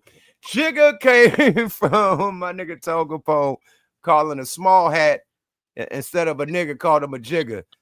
Wowzers. You lying? Oh wow. I'm not joking, bro. I still call him Jigger to this day, man. You still call the small hat jigger? Yeah, that's my. I mean, that's my boy. That's you That's your know. guy. Yep. That's your Hey, jigger. matter of Hey, fact. you call him like, what's up, my jigger? Hey, hey, guess who came through there, through that studio the first time I met him? Who? Tupac. Nah. Well, Tupac that's came why you had through. to call him Jigger in front of Pac. That's probably where you invented. Like, you can't call him nigga in front Hey, of Pac. listen to this. That's probably where the Hey, word was invented, right in front of Pac. Pocket just Pocket just did the same song with Digital Underground. So Camille wanted a radio drop. So Dave Elliott, DJ Fuse, brought Pac through because we lived, we was neighbors basically. I think either Dave or Money B, one of them two, they lived a few blocks away in Berkeley. And they brought Pac through to do the radio drop, and man, but Pac was the coolest nigga. Like Pac didn't know me; he just met me that day, right? And the nigga wanted to smoke some weed hella bad, and I was like, "Damn, Pac, man, shit, I got weed at the house, man, but I ain't, I don't got nothing with me right now." And he was like, "Man, let's go get some, bud." He said, let's go get it, bro. That That nigga nigga hopped. turf. Look, that nigga hopped in my 72 240Z, man. We smashed up to UC Berkeley where I was living at the time. Right. Man, that nigga got right in that car with me, nigga, and rode out with me, my nigga, and went and got some. I had this shit and that I used to get from my boy in Berkeley. He lived on Fruitvale. It was called Purple Ghani. His parents used to have it, and he used to just dip it from them. So What the I fuck he is used to purple Ghani? Ugh, that that need to it was come like, back. That need to be a hey, it new was strain, nigga. look, it was hazy. It was that sweet smelling, dope smelling shit. Text me that Hazy. name, nigga. That's my next Yeah. strand, man. Purple Ghani. Yeah. The purple Ghani, man, and the shit was all purple. We bring And that I used back. to, and that's when I was doing my thing, right, and I had changed the game at that time and started selling 20s because I was like, man, I like how these niggas selling rocks. They get 20 at a time, man. Like I don't Right. fuck all them fives and tens because that's all niggas was doing back then was nickels Right. and dimes. And that's when Right. I switched it up and I said, no, I got 20s. And I would give niggas a gram and a half for 20. Oh. And I called them capsules. And I used cellophane. I used to roll them up in cellophane and they'd be like these little bullets. And that's how I Oh. used to sell them. Hey, you Yeah. wasn't playing. You wasn't playing. Nah, straight up. Tell them a hustler. And Pac, You feel me? and Pac, and Pac, I just shot Pac a couple of sacks. I wasn't tripping because, I knew that nigga was raw and I knew he was new in town and all that shit. I knew Fuse told me his story. So I was like, here you go, my nigga. And that nigga went and did his little radio drop. I hadn't seen him for a while. But yeah, bud, that's how I met Pac, nigga. Tupacalypse, man. Come on, man. You And took the nigga to the that had to be like in like 1990, around that time, like 90, 91 maybe. yeah, because Somewhere when around you there. go to same song, like probably 90 or 89, Somewhere same around there. song, Yeah. probably 90. Yeah. Yep. Then he came with his deal the same year. Yep. And Tupac that's when lives I now. told you Tom Wally. That's when Tom Wally had come through. Okay. And Tom Wally was working with whatever his name, Ted, whatever his name was, before Jimmy Iovine. Right before They Jimmy used to got do there. it was Tom Wally and this other and Ted Fields. Ted Fields. Right. Bingo. There you go. Yep. I was thinking it was right on the tip of my tongue. I'm like, God damn. There you go. Yep. Yep. Yeah. Hey man, what? I had never Hold on. heard of Jimmy Iovine. Look, let's take it back. We gotta rewind time a little bit. Shout out to my nigga Spence, Dollars and Spence, man. Everybody want to know the 3XKRAZY story. How did y'all discover 3XKRAZY? What made y'all? Because I remember 3XKRAZY. I mean, it was dual committee. It was just Asian Global Man and Keep committee. the Sneak. Yep. That's Brother right. was SIBO on AWOL. That's How right. was you able to make 3XKRAZY and get So Bart, this is what Asian Man, happened. and Keep the Sneak signed to So y'all label? so Spence saw how C-No was bubbling up, had the Loonies, and he was like, well shit, man. Why don't me and you do a group? Let's do a company. Let's get a group. So so to tell you the truth, the first nigga they found that Spence found was Horn. So But he had Harm Horn before 3XKRAZY. first. Oh But wow. Horn didn't want to fuck with me. Horn had this dude he knew from Richmond named Nate Fox, who he wanted to do the beats. Oh, okay, So got it. so Harm ended up getting put on the back burner because 3 times came in. So this is what happened with them. So Somebody just said BA, Mr. Spence. Somebody said Mr. Spence. that's later. That's later. So Hey, niggas know the history, but hey, niggas want to hear from yeah. you. Yep. No, so here's what happened. So fucking Harm didn't want to do nothing.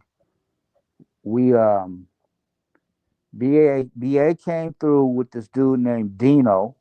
That was I think Dino went to Cal Berkeley.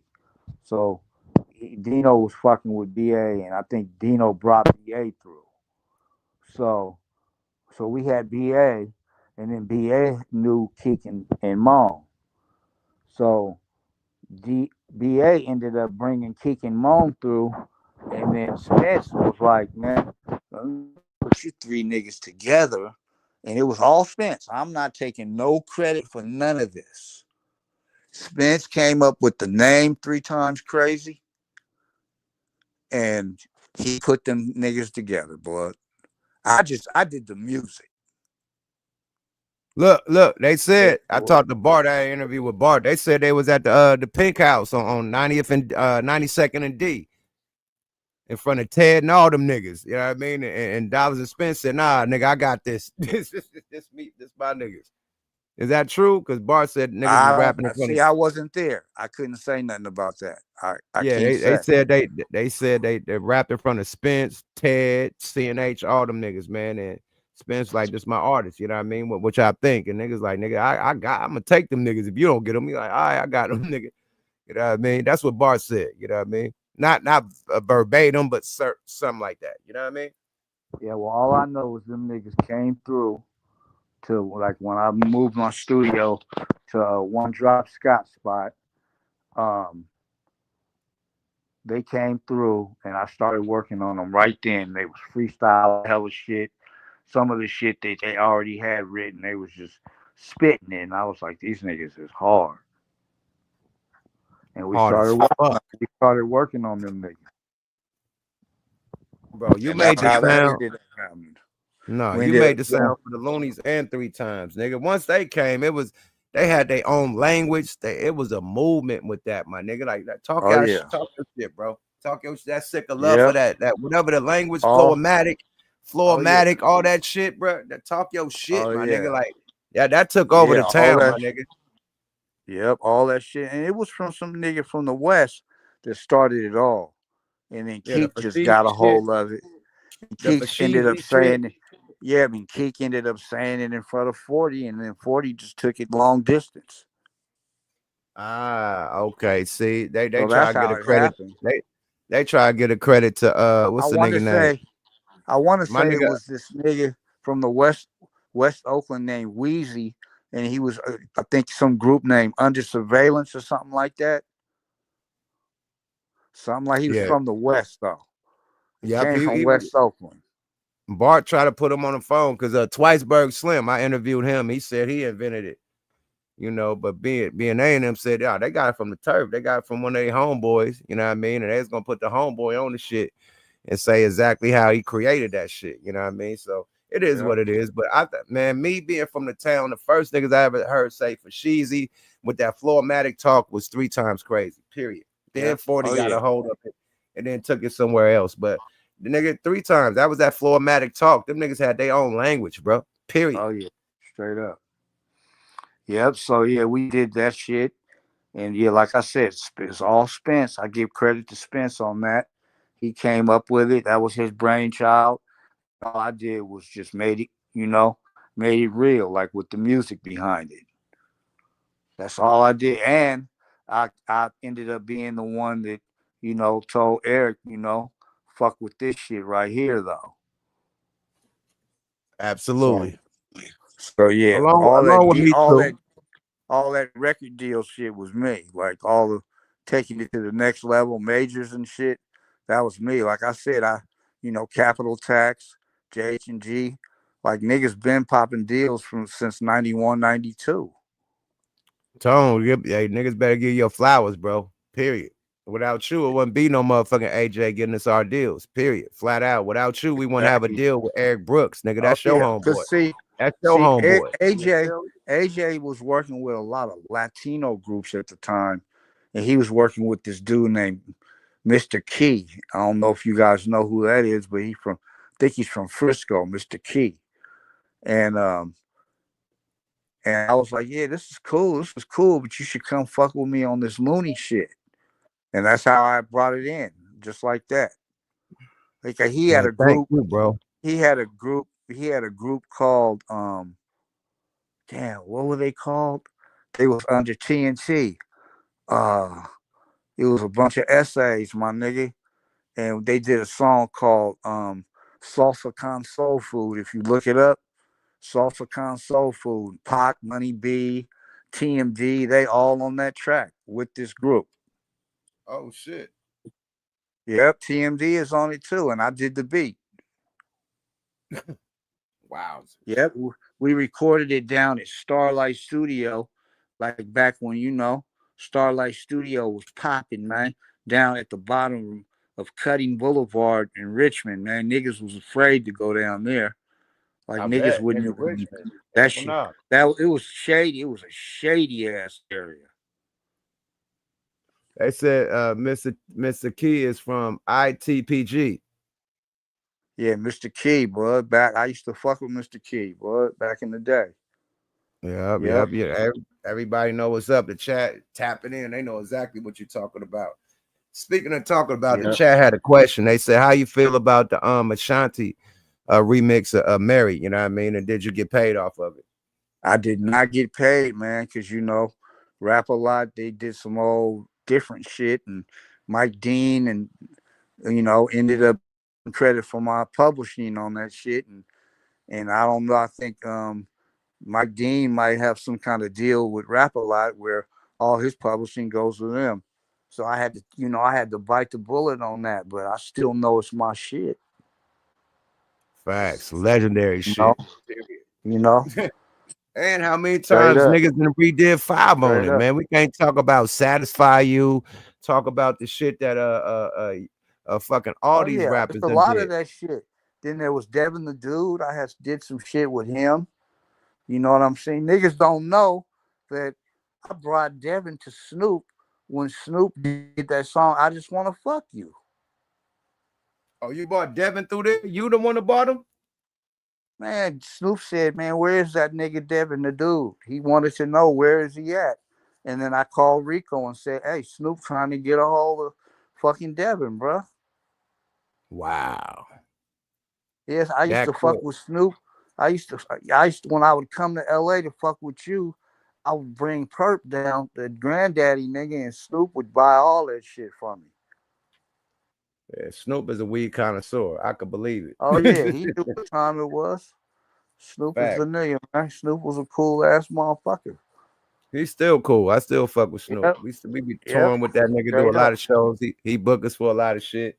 And he still get his weed from the Bay. I tell you that. Yeah, I bet. I bet. I bet. So yeah, Mhm. I'm the nigga that introduced Burner to Bun B. Wow. Hey, I'm the one that taught Pimp C fucking how to buy weed. This nigga was trying to burn Pimp C when we was in Houston, and he knew I was in the other room. This nigga called me into the room and tell me like, "Hey, Tom, check this weed out." And I look at it and I'm like, "Man, this shit wet, Pimp." I said it's gonna lose about. I said it's gonna lose about 3 or 4 zips when it dry out. Facts. And I told him, I said, if the stems ain't, I said, if the stems ain't snapping, this shit ain't happening. So he knew from that point on, like how to check weed, Right. like, and then he probably, I don't know if he ended up getting that weed from that nigga, but he knew like shit, it's gonna dry out. He's like, "Man, my nigga from the Bay just told me, nigga, this shit gonna lose hella weight, man. So he knew what time it was, man. Wowzers. See? Oh yeah. So like with Devin the Dude, Sticky Green, another hook I wrote. Yeah. Oh, you You know wrote what that I'm hook? saying? Devin didn't do that hook? Scar, You wrote it? Scar. No, that was me. Harm is Hold on on. that Oh, song you too. wrote the Sticky Green and Devin just sung it? Yeah, Oh and my Harm lord, is man. on there too. Harm Harm is is on that mixed in bitch with too? Dev. Yeah. No. Yes. See, y'all Man, I getting was trying live to. hip hop Hey, history, nigga. I was lacing Harm with all kind of fucking spots, dog. He got on. I put him on both Mac Dre songs when I met Mac Dre. Straight up. Well, Mac Dre came home looking for me as soon as he got out of jail, boy. Because he knew about I Got Five on it. And the first song I did with him was Fire with Big Lurch, him, and then Harm on the hook. Fire. Doom, doom, doom, boom. Doom, doom, doom, doom. Another Tone Capone. Fire. Another Tone Capone hook. Come on, you put that thing. Come on, man. I wrote that hook too. Hey, y'all killed that boy. That's one of the legendary Mac Dre songs right there, nigga. Yep. Fire. Yeah, and then we did I've Been Down and Harm, that's Harm on the hook. I've been down oh so long. Staring at Oh, these prison oh, walls. Same old song. So yeah, Harm's on that. And then before he passed away, I did It's Not My Job. oh, wowzers. Oh, It's Not My Job. And I did Genie of the Lamp, The Genie of the Lamp. I did oh, that wow. one. And I did Two Hits and Pass. Hit it Oh, wow. 2 times and pass. Wow. All them shits, man. Come on, man. There's a piece All to the them Mac, shits. man. Come on, man. All them shits, man. All them shits. And then the product, I don't know if you know about the product. I had to put that together. First, it was the product of the ghetto. It was POGs, and then we just cut it off and called it the product. You talking That about the was rap group? Willie Hen and Malice. Malice was Right. in Boys Facts. in the Hood, and then Willie Hen, he was down with niggas from the city, from The city, Fillmore. JT and them. Yep, Yeah. yep. Messy Marvin them. Yeah, he was down with that clique. And then I ended up snatching Hen and taking Hen down to Houston with me to fuck with Face. I ended up letting Face hear what me and Will Hen was working on. And he was like, man, I'm fucking with this young nigga. Hen is on one of the Ghetto Boys songs. Like, you know what Oh, I'm wow. saying? Oh, Yeah. wow. So Hen got laced up. Yep. And then we had a song called That's How It Goes in the Hood, right? And when Right. we first did it, Willie Hen had wrote the hook, right? And he sang it. And I said, nah, I'm gonna get Alan to sing it. So I had Alan from Chris John come sing it, right? Right. And then I was like, nah, I'm gonna have Mike Marshall sing it. So we had Mike Marshall sing it, right? But Will Hen Right. wrote that hook, just so everybody knows. Will Hen wrote the hook. Okay, man. Give me That was my not credit for no. writing the 5 on the hook, please. Yeah, Like just like and, you just and said, Yuck Will Hen. and Yuck wrote the hook for 5 on it. Will Thank Hen you. wrote the hook for That's How It Goes in the Hood. Thank you, sir. Just like you wrote the hook for Sticky Green and everything else, man. Salute. And I'm like, man, I hear niggas making shit, and I'm like, man, 5 on it was 5 on it, man. Like, there's other songs to make out there, man. Like, make some new shit. I tell niggas all the time, man, if they made some shit, man, make it again, man. I Hey, done the made thing about other hits. the I done thing, the made thing, other hits. the thing about 5 on it, man, that was lightning in the motherfucking bottle. Yeah, man. Like, Yeah, niggas keep that's trying lightning in to. the bottle. I hear niggas keep trying to make weed songs. Like, I'm listening. Don't think I'm not. I hear it. Don't do it, I'm Tone. Don't go bad on them, man. What you gotta say about the man. weed songs? I hear people keep trying to make weed songs. Like, trying to think Mike Marshall is the formula. Mike got a great voice. Great voice. He's got a great voice, but like, I Certain know one elements. thing. Like, even with rumors, somebody else wrote rumors. Hey, My he said boy, it, not hey, me. my boy Marcus wrote rumors, man, from Berkeley High. Talk Marcus your shit. Thompson wrote that. Wow. Yeah, Hey, man. man. Like But I, Mike, but I, I but But how you feel about the Us movie, man? Let's talk about that, man. How do you feel about your production being slowed down and eerie and shit? Like, what? How did you feel about? Because I didn't know it could be slowed down and turned to some Jason shit. Like, how do you feel when they slowed that shit down, All bro? right, I'm about to hit you with some more shit right now. You ready for Please hit this? me with some more shit, man. All right. No Frank Ocean, no Diddy So Bop. all for all those producers out there listening that like sounds and be tripping off sounds and shit, the bells that I use for I Got Five on it, I got them from a specific keyboard, and I just put a little bit of there was an effect I put on it to make them kind of wobble a little bit, and they made them sound more spooky. But for those of you who don't know, those are the exact same bells that Marley Marl used on Check Out My Melody. Oh wow. Woo. Woo. Talk your shit. Wow. The same bells. So go listen to Check Out My Melody and listen to the bells that come on in the beginning. Same bells I use for Five on it. I just put some shit to make them detuned a little bit, so they got this little eerie effect on them. They sound a little spookier than the ones on Check Out My Melody. Wow. So now you're gonna go make me listen to this shit. that's the element that probably made Jordan Peele say, you know, there's some spookiness to these bells.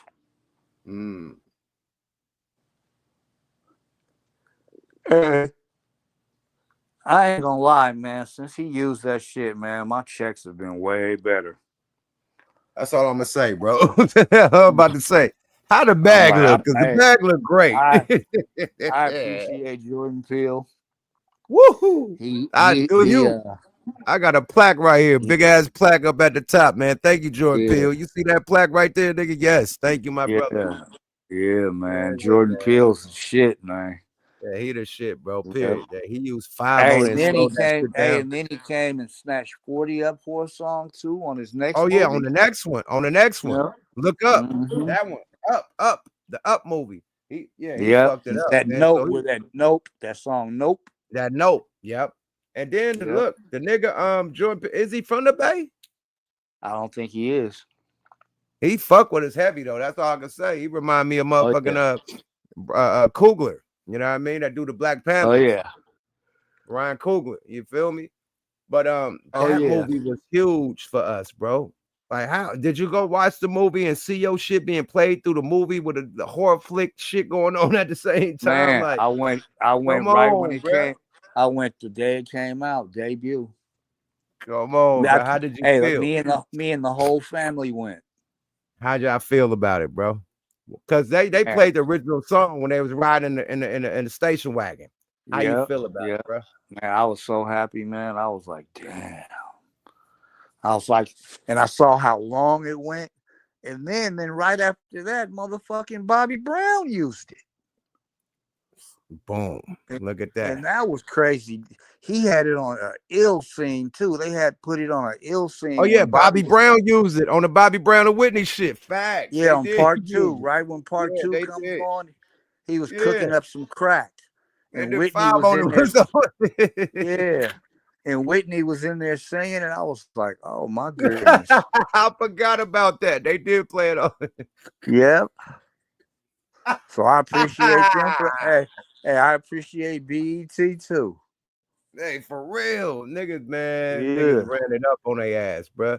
Period, bro. I just had to ask you how I felt. I felt like it reinvented the song. You know what I mean? Like the bags went up. Like I seen like TikToks and YouTubes of the youngsters. You know what I mean? Playing it on, with the DJ boys playing and mixing it. Youngsters playing it on the piano. I see bands, marching bands playing it at colleges and shit. I'm like, this shit is it went viral. It went viral. Oh yeah. When every I saw time that, a nigga had and then right now, still to this day, every time a nigga have something on TikTok, it got the beat playing in the background. When they say some conspiracy shit on TikTok, Well, you know the Right. government. It's like Oh yeah. that shit viral on every TikTok right now, literally. Man, I thank the fans for that, man. Facts. Thank you, fans. Facts. Thank you, all the fans, man. I love y'all. Y'all did it. This we wouldn't be shit without y'all. Factoids. We ain't shit without the fans, bruh. Period. Straight up. I say the same, man. They made it what it is. Period. You Yeah, know, the fans Alex, tapping in made this shit legendary. special thanks to Alex Mejia too. You know, because he was at KL running running that motherfucker up. Big Von, all them niggas, man. They was running it up. Oh yeah, definitely. Big Von wasn't there at that time. Yeah, well, I know. I know Alex Mejia was there though, cooking it Man, up. And then you gotta go to the down LA, the Baker Boys, you know, all them motherfuckers, Julio G, all them people in LA that was blowing it up too. So yeah, it started on the West Coast and it just spread it like wildfire. You feel me? sure. But salute to Alex Mejia because they all up under the power umbrella. You feel me? Alex Mejia got that shit in LA. You feel me? Yeah. Straight up. Tone, man, what you got? What you working on right now, man? Let them know what's Well, coming next before um, we get up out of here. I done had you for a minute, my nigga. You feel I me? just I ain't trying to take time out your day.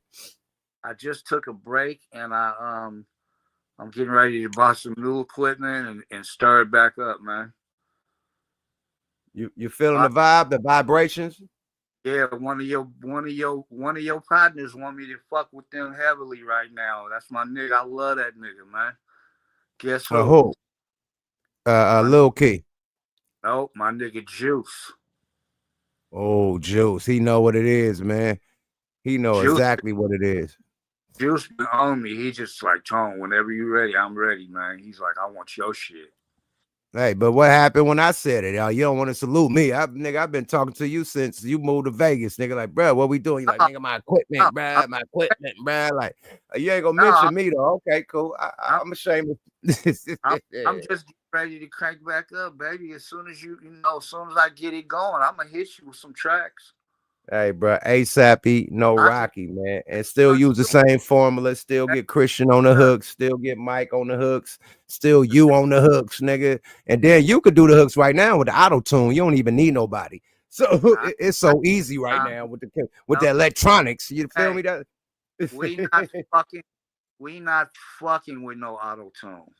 okay, my bad. Cause you see, but if you got a hook, you can auto tune it. That's all I'm saying. You don't gotta get a singer, man. Niggas figure that it ain't T-Pain no more. I'm just saying. Listen, song I ever, that was every song that I ever had that was a hit had singing on it, but it wasn't no auto tune. Facts. Facts. I'm I'm just saying I don't I'm, use auto tune neither. I don't fuck with that neither. I don't rap in auto tune. I don't like auto tune hooks on my album. So I'm soul. I like the soul music. I like shit that touches soul, man. You need real yeah. singing, I need real real voice. harmony, real voices to touch the soul, man. So yeah, I don't do Yeah, the computer shit. I ain't in computer land. Everything sound robotic. yeah. You You know what know I what you mean? forgot about? You forgot about one of my classics that we didn't mention, man. I gotta say, what's up to my nigga Sally Cell? It's Talk going your down. shit. You made this It, going down tonight? yeah, Nigga, what? Oh my God. That's why I knock like that. Oh yeah. my Lord.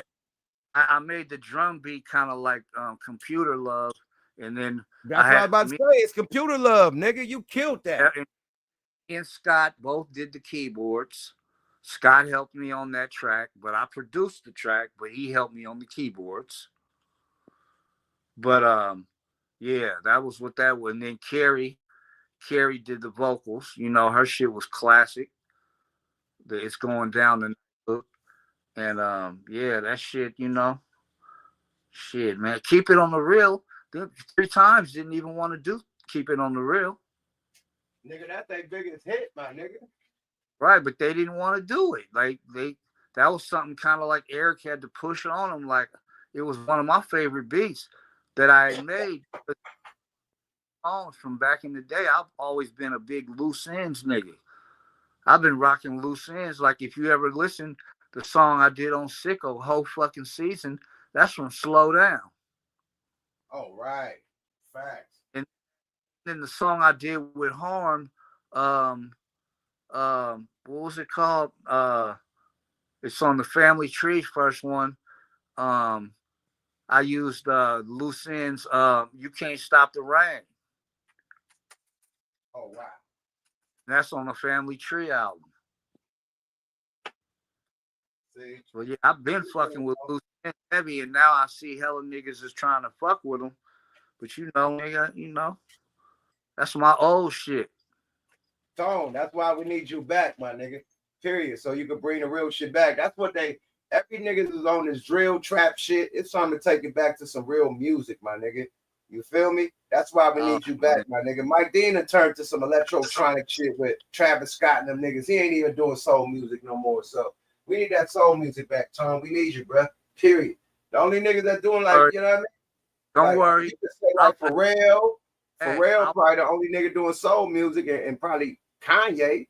You know what I mean? Because he be doing some hell of a samples, but I'm not letting nobody down. I'm staying soulful. You feel me? I'm keeping my soulful. I grew up in the church, bro. Facts. We need that back, bro. Period. I grew up in the church too. That's why I be so blessed, my G. Period. Yeah, I grew up in the Ephesians, man, on Alcatraz and Adeline, bro. Wow. Look, check this out. One more question, man. How you feel about the rap game as a whole right now? You from a producer, you know what I mean? How you feel about it? I don't listen to rap. That's how I feel about it. I stopped listening to it. Damn. You know what? As soon as I heard, hey, look. As soon as I heard New York niggas trying to sound like they was from down south, that's when I just turned it off. Tapped out. Yeah. Turn the TV off. Man, bye. Hey, all I listen to is Al Green and old shit, man. I stay in my vibe. I don't want to hear none of that shit. I don't want none of that shit influencing me. Everybody talking about they the king of this, they the GOAT, they the king of hyphy and slaps, king of slaps and all this shit. And I'm like, man, it ain't about that. It's about making hit records, man. Whatever happened to hit records? Facts. Like, what about classics? What about shit that lasts long? Not shit that you hear for like 2 weeks and it's over. Facts. Yeah, that's what's going down. It's microwave music, you know. Hey, and then here's the other thing that's wrong. The producers ain't producing no more. The rappers think they producers. Say that again.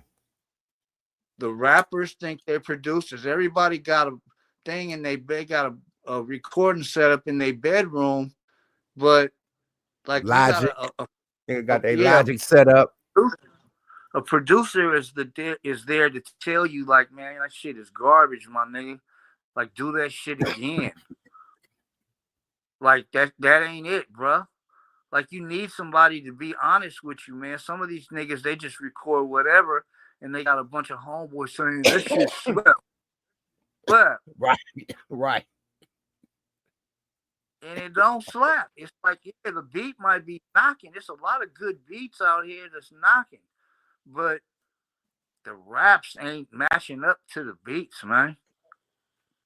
The hooks ain't matching up. Niggas doing all this auto-tune on their hooks, and that shit sound trash, bro.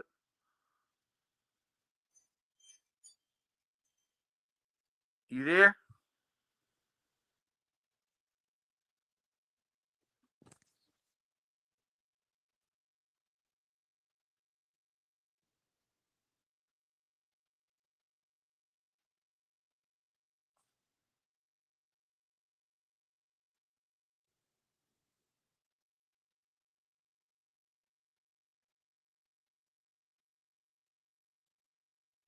Yo. Yo.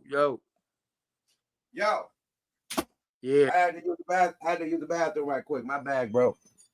Okay. But yeah, Yeah. I kind of feel the same. Like it's hella repetitive. Like we came from the era where you All couldn't that. sound like each other. You had to be original. Right now, it's like a Hey, copycat going down. Everybody is doing the same thing. That if a nigga blow up with this style, everybody following. The nigga blow up with that one.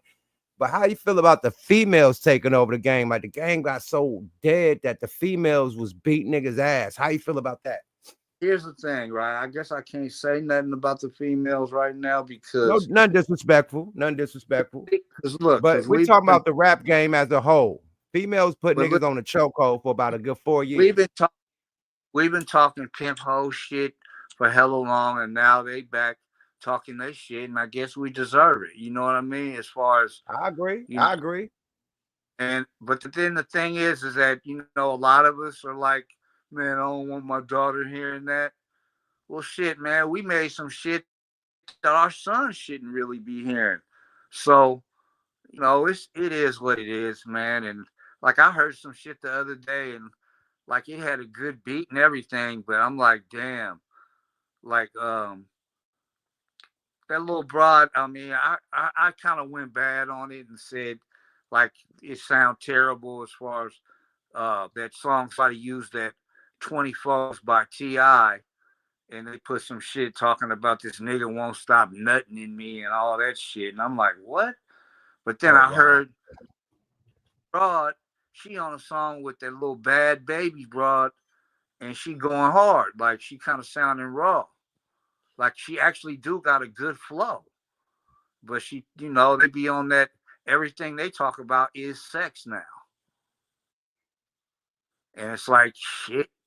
You don't want your daughter listening to that shit. It's because it's like, you know, as a man, I feel like women are the only thing we got left is pure in this world, man. It's like, and if they get poisoned, man, that mean you got to think, man. That's where your seed is coming from, bruh. You got to put your seed in that, and your seed got to grow inside of that woman, man. Like you don't want a woman to be, like you don't want that, man. You don't want a Christian Rock to be your baby mama. No disrespect, but I know where you're going. But they could say that about us too. They could say, well, I don't want no nigga that's just on the corner selling dope and doing this and doing that. I want a nigga that's smart and that's a doctor or it's a lawyer or because there's other things that us as black men that we can do. Like it ain't just about rapping. Like there's other things that is good, that's hip, that's cool. Like I wouldn't be mad if my son was a doctor, my son, he don't got nothing to do with Nobody would be mad if they son a doctor, nigga. Like you preach to the choir with that one. See that? I wouldn't be son of a. that's Don't you want your rapper to like be your son to be a producer? Doctor, nigga. yeah. Fuck the producer, nigga. I I didn't press my son to be into the music industry. You know what I mean? Absolutely. I'm what he want to do. He like cars, man. He want to fly helicopters and shit. He going to helicopter school. He want to do shit like that. So I back him for what he want to do. Mm-hmm. Yeah, absolutely. Period. Our vision is our vision. Their vision is their vision. Once they get old, they do their own thing. We wish like, hey man, hey, and they gotta learn. You know what I mean? And they gotta, make their own path and their own footsteps in the sand. So I agree with that. Absolutely, man. I want to give a big happy birthday shout out to my Wonder Twin Goose to greatness, motherfucker, man. I see everybody in the chat, man. We got the legendary Tone Capone in the building, man. I know I'm gonna throw the motherfucking invite out, man. I know some people want to ask you some questions. I ain't gonna get you out that quick, man. You got fans in this motherfucker, man, that probably want to ask you a couple questions, man. You feel me? Like we gotta get the full interview out, man. I know Network want to ask you some questions. You know what I mean? Goose the Great might want to tap in and ask you a couple questions, but you know what I mean? I just love you, bro. Period. I just wanted to clear that shit up because niggas try to put, me against you. I'm like, oh, whoa. What type of Oh no, banana in a tailpipe is this? Like, hey, what are we doing here, bro? I love Tone Capone, man. yeah. Don't never try to put me against my brother. You feel me? And I Hey, but said, that's why Tone. I didn't get on the internet. I called you. Yep, exactly. So now I said, what I say, man, come tell your story, bro. Period. I wasn't even Yeah. like, let's clear it up. Like, let's tell your story, bro. Your story, this one, I don't know you to do interviews anyway. So this is one of the first interviews. I done heard the whole story. You know what I mean? Period. I've been amazed the whole interview, bro. You super legendary. Besides doing our shit, man, you did legendary shit before you ever came across us, bro. Period. So salute to you, my nigga. You Right feel on. me? Hey, the group. Hey, and that group I was talking about is called the Funky Aztecs. The Funky Aztecs. That fucking AJ had. Yep, they was under TNT. They was on TNT Records with Digital I Underground. remember the Funky Aztecs. I remember them. Yep. Yep, they I got a remember song that. called Salsa Con Soul Food. Tupac is on it. Funky Aztecs, TMD from Capital Tax, Money B, all them. They're all on that one song. Oh, wowzers. That's fucking crazy, bro. Damn. Okay, that's why niggas got the deal. You got the fucking, that was like a fucking West Coast symphony. Like shit. You feel me? Yeah. You got all them dudes on that motherfucker, bro. Yeah. And like my nigga Kenny, I still fuck with my nigga Kenny, the one who discovered SWV. People don't even know how much shit he discovered. He discovered the Neptunes. He No way. discovered SWV. He discovered what's her name? Oh shit, I always forget her name, but she dope as fuck. Well, who she was signed to? She had a raw ass song. She's from the East Coast. Damn. I'll think of it in a minute. But yeah, he discovered Neo. Wow. Yeah, he had discovered a bunch. He discovered Antonio. I don't know if you ever got to meet Antonio, but Gov had him, and Gov I remember Antonio. Look, Gov had him signed to Dr. Dre, right? Facts. Yep. Antonio was signed to Dr. Dre for a minute. Yeah, free to go. But he was just always getting into shit. So that nigga steady. He's still getting into shit to this day. Nigga got an incredible voice. My nigga Network Calico alumni, man. Hey, man. What's up with you, man? For sure. What's going on with the fire breathing dragon, man? Salute to motherfucking Tone Capone, man. What's happening with my brethren, man? What's up with it? What's happening? Oh man, another day like the other day, man. As long as we standing on top of the ground and the ground ain't standing on top of us, shit, that's a day to be happy, right? Yeah, we good money, baby. You feel me? Hey, man, Tone, this is one of my podcast hosts, man, from my other podcast, man, What the Fuck Weekly. But, man, he alumni, man. He from the town, man. I know he got to ask. I know he want to ask you some questions. You know what man, I mean? Definitely. I wanted to know, did you do any work as far as on a couple of the Scarface songs that somebody told me that you was responsible or had a hand in producing? One was Smile and the other one was Mary Jane. Both of them. I wrote both the hooks on both of them and did beats. Man, listen to me. A lot of people can say, especially when it comes to Mary Jane, that's a good beat, but that shit, I can't even disrespect that by calling that beat. That's music. Like, if you listen to that, like, I didn't put the earphones in, bro, and just heard a kaleidoscope of sounds. It's like a motherfucker took the whole spice rack and put into that shit, brother. So, oh yeah, that's me and Mike Dean. Mike Dean too. Yeah, man. Another producer, and I think he doesn't get as much credit as he deserves. Is the brother? What's in the N.O. Joe? Oh yeah, that's my nigga right there. Yeah, man. Shout out N.O. Joe for sure, man. But no, I was definitely digging on those, and Southside definitely was I was. That's another beat I did. Yeah, you know what I'm saying. That Untouched. Yep, Southside. The nigga Jay-Z rapped that whole song to me when I was in New York. Come on, man. This to show me what how much he liked that song. He was rapped the whole thing. I spent my day right off of Holloway, broke and disgusted. Exactly. Yeah, It's no fabulous. doubt, bro. Oh yeah. That was Sounds one of just them like ones, Brad, nigga. right? Oh yeah.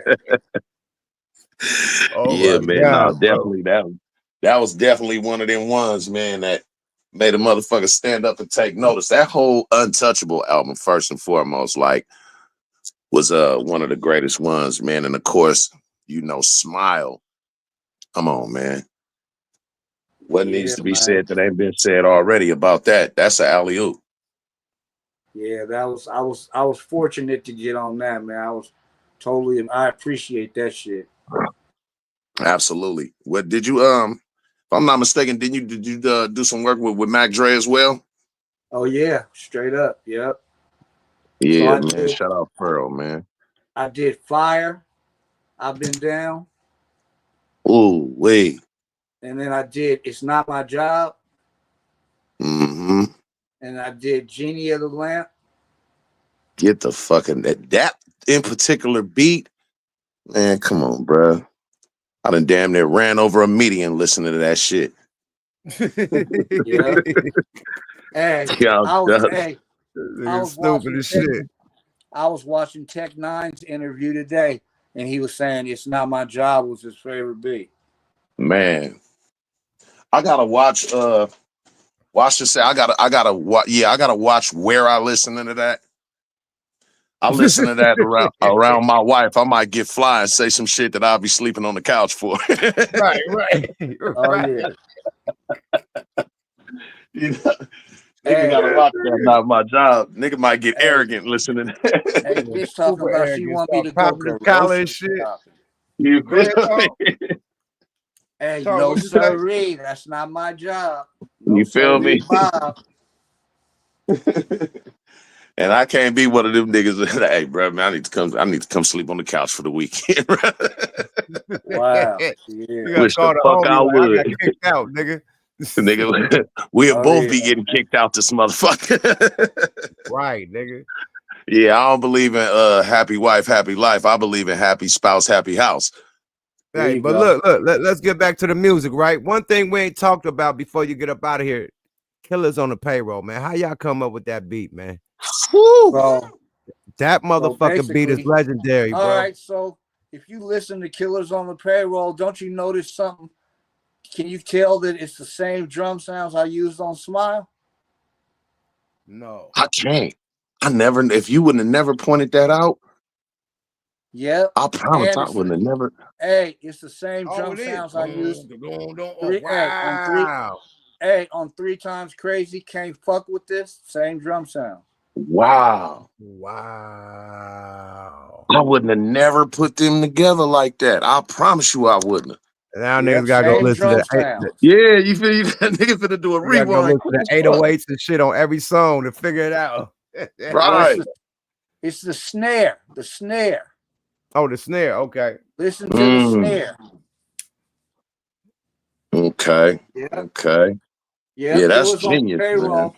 So yeah, that was basically okay.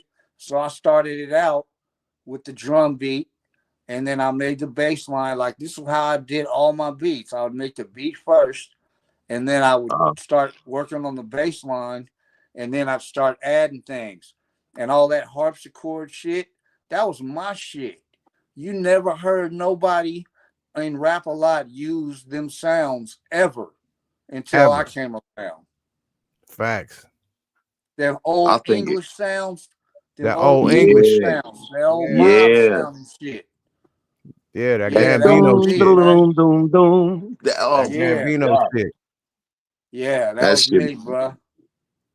Yeah, that beat right there made a nigga want to leave a horse head in somebody's bed. I ain't gonna lie to you. There you go. This That was nigga's one of stupid. them real mafia nigga. I will have somebody walk up from behind you and wrap plastic around your face and blow cigar smoke in it. Nah, There you go. when I heard that beat, I thought of the Wu-Tang off the rip. I'm like, it Really? gotta be a lot of niggas. I'm talking about far as hella niggas rapping on it. Oh That's yeah, why yeah, it wasn't definitely. just me and Numb rapping on that. We had everybody rapping on that motherfucker. Tech Nine, Pop LQ. Yeah, Everybody. we had everybody back to back on some Wu-Tang shit. because it sounded hella like some Gambino shit, like Wu-Tang, Right. Raekwon and them. It sounded like a Wu-Tang symphony type of song. And that's Right, what like everybody from the round table. that song was the creation of the regime. From that song started the regime. Period. We you know what I mean? There you go. Yeah. So that's Yeah, why I want man, to talk about that song, because that song is why we got these dragons and all this shit on my chest, everything from that one song, bro. So thank you, facts. my nigga. You feel me? Yeah, Right no on, doubt, man. man. Thank you for your contributions, not only to Bay Area / California / West Coast hip hop, but hip hop as a whole. Thank you for your contributions, man, Right because on, my nigga. it's not often that, I mean, you got producers that try to catch that lightning in a bottle, man, but when you can capture the zeitgeist of that time, when you know that something that you created could literally take somebody back to a time in their life, like when you hear this, I'm like, oh, nigga, I was getting money right there, or God damn, that song got me through the pen, my nigga, or whatever the case is. You feel what I'm saying? Right. That shit Soul is just music. beyond. Soul It's music. It touched your soul, yeah, my nigga. Period. exactly. It's beyond something that a nigga just hear and forget in the next 15 minutes. You feel what I'm saying? Exactly. See, timeless music. Exactly. Man. Exactly. I try to tell niggas all the time, it's a thing, it's a difference between, like, let's say, Red Monkey jeans and Levi's. One gonna be around a whole lot longer than the other one. Oh yeah. Fact. That You red feel what I'm monkey look saying? cute. That red monkey look cute, but that shit fade out real quick, and Levi's still here. Come on now. Hey, you remember them Parasucos? Remember them? This nigga hella Nigga, the stupid. Paris. This nigga hella stupid. This nigga stop, my nigga. The Yeah, Hey, Parasucos. man. I'm a fuck y'all up, nigga. I got an old school derby, nigga. What y'all know about the derby? Oh, The Ooh, derby with the jackets. authentic Bro, gold inside. I got the Oh, derby yeah. with the yellow inside, all the shit, Yeah, yellow joint. Yeah, Yeah, I got man. the from Derby, nigga. Derby, nigga. I got a blue Derby in derby. San Francisco. I swear to God, I tried to tap in with them, and they was like, "We down for a minute." Nah, bro. Look, They sent me a when you Warriors blue look. derby. Hey, that's Next Mm. Warrior game out here, I'm wearing the derby to the LA versus Warrior game. Off Let me top tell you something, bro. with the yellow That was my inside, era. nigga. That was my era. That was my era, yuck. When I was in high school, we was wearing them. Yeah, Man, listen.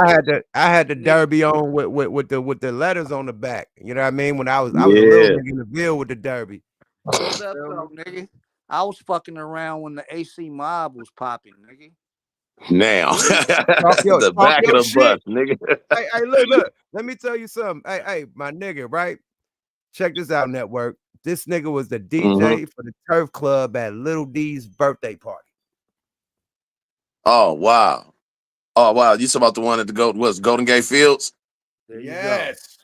Woo, He was the yeah, DJ, nigga. yeah. You was real solidified, man. Yeah, you from that era.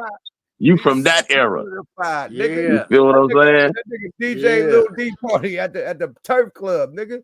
Come Super on, man. solidified, nigga.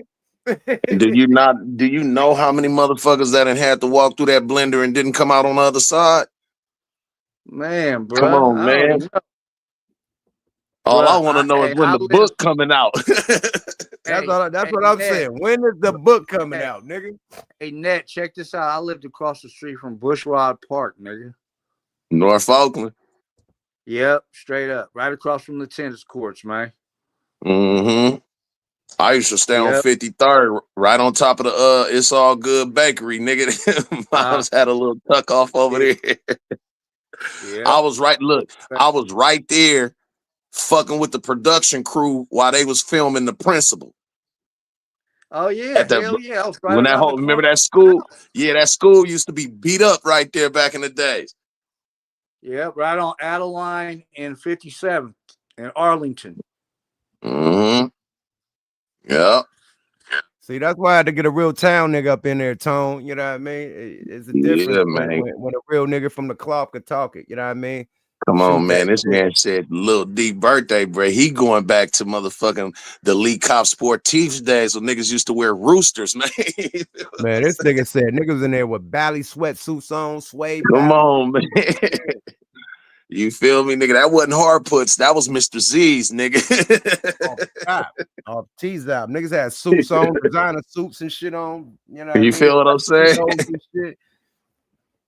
Yeah, on mamas, bro.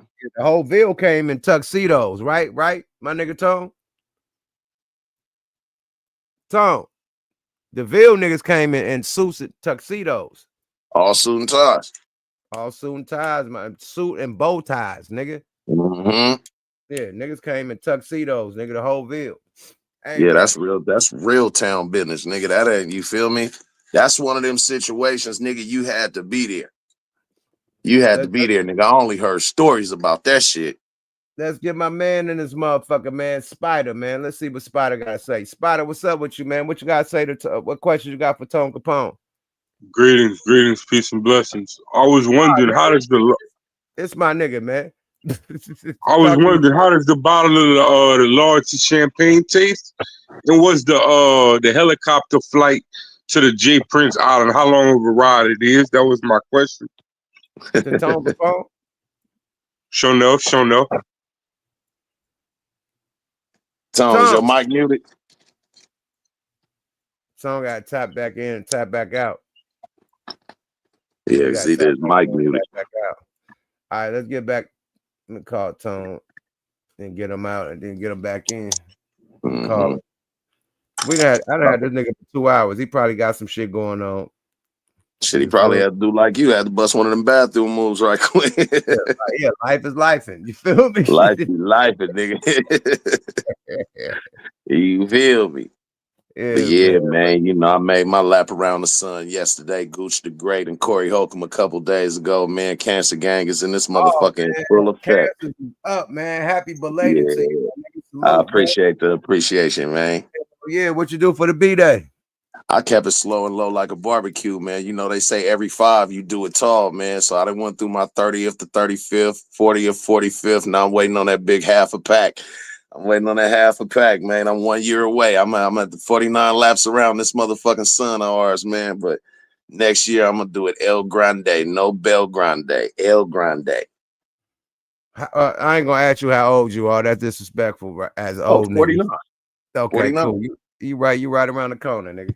Yeah, man. Shit, one more year. One more year, God willing, man. I don't never take that as offensive. And I'm gonna tell you why. Yuck, a wise man told me a long time ago, nigga, fuck what they talking about to get old is the goal. Why you bullshit? Let me get my nigga back in here while we waiting for Tone. Yes, sir.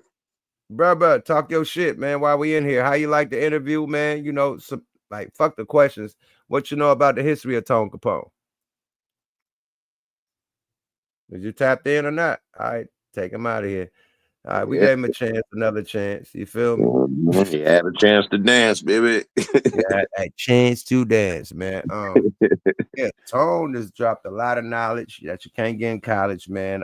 Damn, he was a part of so much shit, bro. Right. I didn't even know he was at that little D function. That's crazy.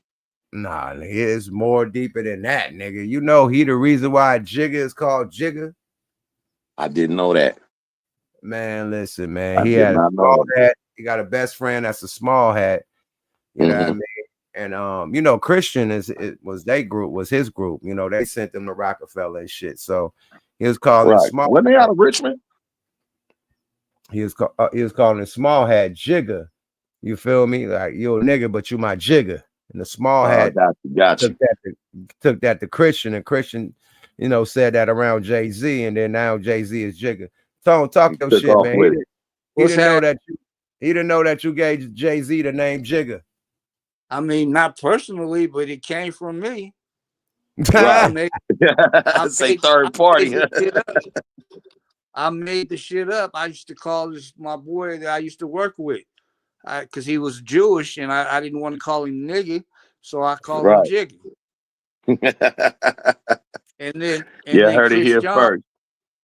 And then Chris John, they came through, and they spoke that shit in front of Jay-Z, man. And Jay-Z ran with that shit. You know, Jay-Z, he run with some shit he heard to sound good. Shit. Right. He'll be the first one to tell you. my nigga. Hey, he will be the first one to tell you, you made it a hot line, I made it a hot song. Yeah. You feel me? He will do it. He'll let you know. He let a nigga know. He let Nas know off the rip, nigga. You feel me? Oh But my yeah, lord. man, no, that's definitely Yep. true, man. Now what I wanted to ask you about as far as like work ethic and writing styles, because I always ask this about people who've personally met or been around certain artists. Like, say for instance, I heard this about Tupac, and I heard the same thing about Yuck. Like, these niggas is amazing scribblers. Like, nigga, it'd take these niggas 5 minutes to write a song out.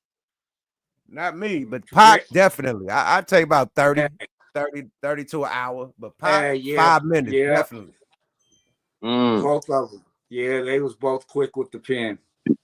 that's But what I said. I Yep. have to write you gotta think, I have to write the hook too. So it's the hook and the verse within, you know what I mean, 30 to Right. 45 minutes. It's double time. I ain't just writing a verse, my nigga. So you feel me? Yeah, you got to do the whole everything around that verse, the bells and whistles.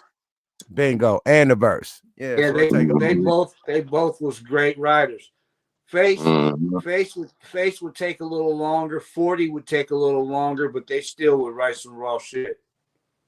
Yeah, yeah, You know buddy. what, Tone? I noticed the longer niggas take, the doper they are. You know, when I did the song with Coogee Rap, my idol, right? He hopped on the Thug Money track. I think who did that motherfucker? Heard him bad or not heard him bad, but either Seven, either I think Seven did it or fucking Rick Rock.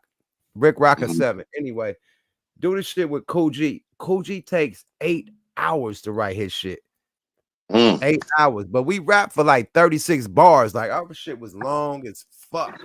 You know what I mean? Two long ass Mob Deep verses. You feel me? With a hook on it. Right.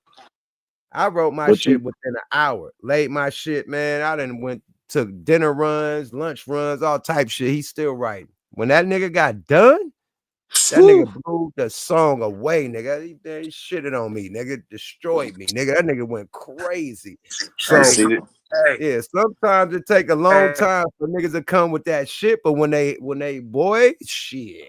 I'm hey, Yeah. mad at them 8 hours, nigga. Paid you every want 8 to hear a hours funny studio story? time. It's good money. You want to hear a funny story? Yes, Yes, sir. sir. So back in the day, we used to have this thing called the Gavin Convention.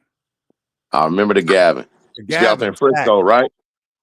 Yeah, it was in the early. Everybody used to come out and perform, right? Mm-hmm. And I already had known I had met Cool G on some other shit. He had come out and I had met him. So me and him was keeping in touch. He was living in Arizona, right? He was in Mm-hmm. AZ. That's when he was fucking with Superhead. Yep. Mm-hmm. So I used to fuck with him. Like I used to talk to him. So I knew when he was coming. I knew he was coming out to the Gavin, right? So when I Mm-hmm. saw him at one of the shows, I had rolled up. I had a fatty rolled up, right?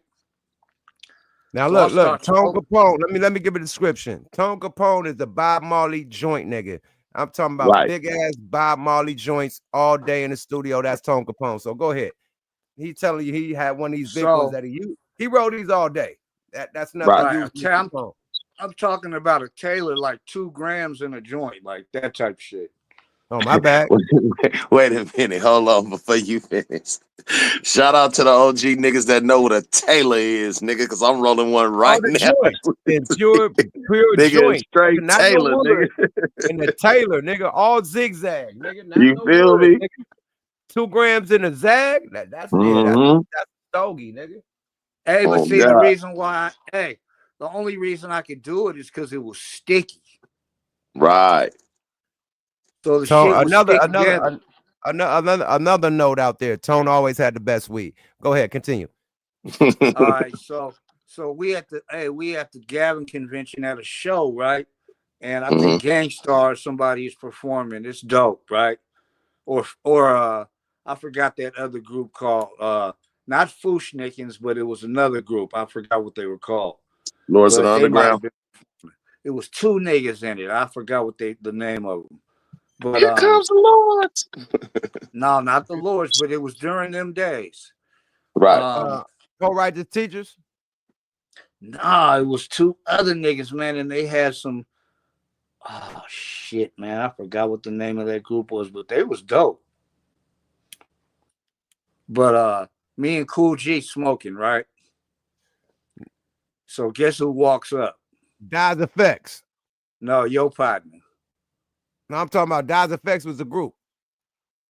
No, it wasn't Dies. It wasn't Dies Effects. Black I'll Sheep. think of it. I'll think of it. I'll tell you when Black I Sheep. remember. Black Sheep. No. It was another group, man. I forgot what they were called. New bro, York. but they were. Name the coast they from, and we could get close to it. I want to say they were on the same label as Gangstar, but I don't remember. I can't say for sure. A two-man crew. But they was dope, man. So anyway, we sitting there watching the show, and your boy walks up, Reggie Noble. Shout out, Ray. So listen to this. I'm sitting here smoking with Cool G Rap, and I'm like, this is one of my favorite rappers of all time. Yeah, my favorite rapper all time. Then Reggie Noble walks up.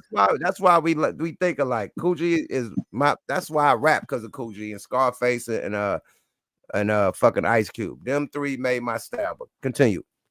And then Reggie Noble walks up. This nigga, he starts smoking with us, right? Cool G introduces him to me, and then he invites your boy to come over to smoke because he sees him. Nasty Nas. Nah, you having a smoke out with the big Bob Marley boy with Nas, Cool G, and Redman? Yeah, that's crazy, nigga. That's legendary, nigga. Continue with that story. So, how they feel about the Bay Area weed? Hey, so I'm about to tell you a cold story. It goes deeper than this. All right, so this nigga Redman, this nigga getting the joint all wet, and I'm like, fuck it, nigga. I got more weed. You guys can have that. Yeah, we don't do the wet lip. This nigga slobbering all over the damn fucking joint, man. I'm like, fuck that. I don't man, do that nigga used to blunts. Yeah, I don't fuck with all that, man. I'm like, too much saliva for me, bro. But here's the funny story about him, right? So you know Sky Baller, right? Sky Baller from the Skull. Yeah. So Sky Baller brings this nigga Reggie Noble over to my house in fucking it had to be like 2003, 2004, in that area, right around there. Okay. He brings him to my house. I'm living on 58th Street in North Oakland, right? Right. Mm-hmm. And this nigga comes by with Reggie Noble and his partner. And now you got to understand where I am in the game at that point. I'm smoking bong hits at the time with Granddaddy Purple, cold water hash, and I was dropping the fucking oil, the oil on top of the motherfucking bong. Oh my lord.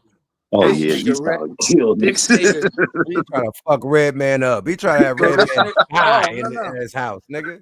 No, look, Redman said he didn't want to hit it. He was afraid. Boy, I ain't gonna lie. I'm just telling you the real. Man, niggas back off, nigga. I scared Redman, nigga. Wow. The nigga and his partner smoked it, nigga. His partner was out. His partner was just out of there. That's why he was scared, nigga. His partner out of there, like, I don't want none of that, bro. I gotta perform tonight, nigga. I got a show. I gotta be active, nigga. You better fuck my whole equilibrium out. Whatever equilibrium. Say the word for me, nigga. Equilibrium. Yeah, equilibrium. Fuck everything off. I can't perform after this, nigga. But look, I got a story about Red, right? Same shit happened when we did Hypnotize, right? I got straight gas. This is when OG Kush is out here. This is when OG Kush was out here in LA. I got the OG Kush. It's gassing up the whole studio, stanking up everything, right? I get a nigga a bud, and this is when we, rolling Swisher Sweets and shit. No, we rolling Phillies. So niggas stuffing Phillies and shit.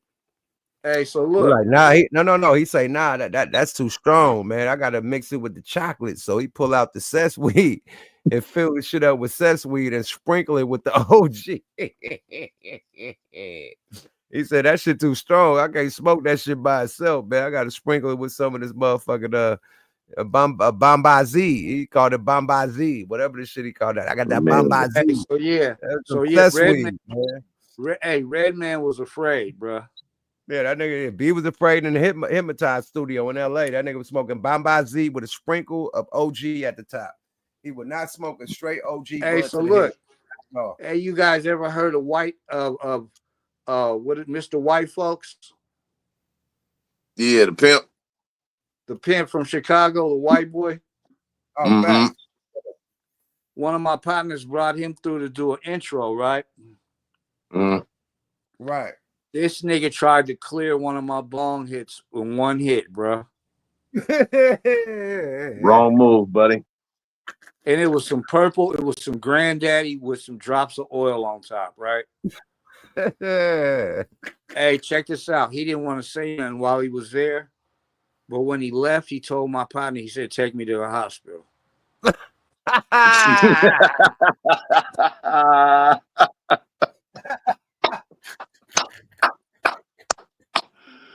These niggas put something in the weed.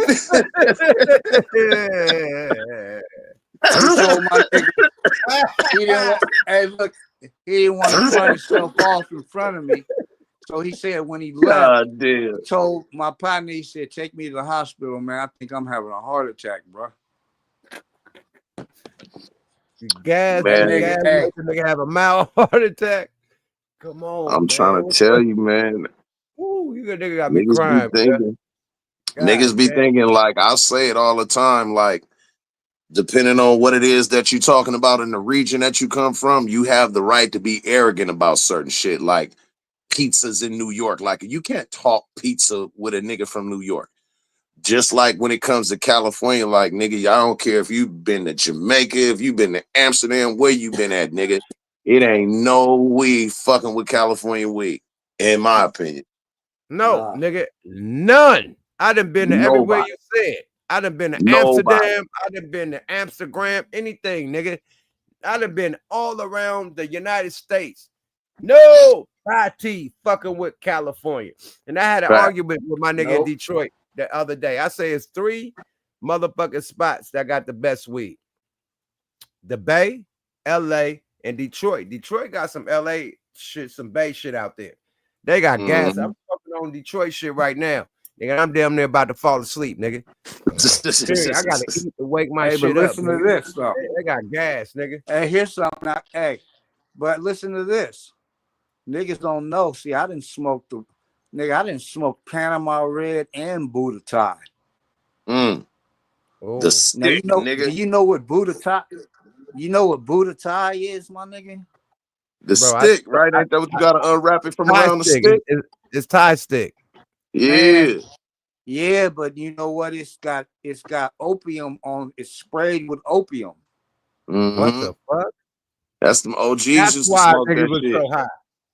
Yeah, bro. No, that shit was like some fucking. It was like, man, it put you right to sleep. You're like a pinhead. Yeah. A pinhead. Nigga, I know. A pinhead.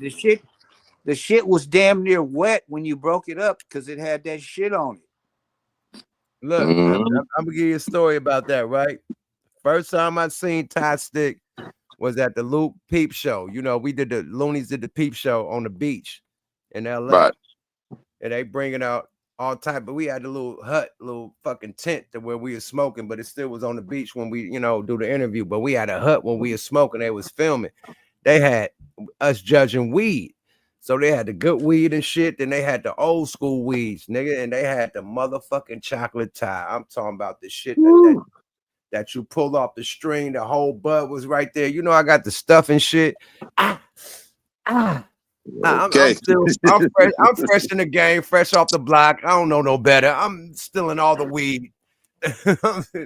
Boy, they busted a nigga, man. Hey, man, it ain't no more weed on the table. What happened, man?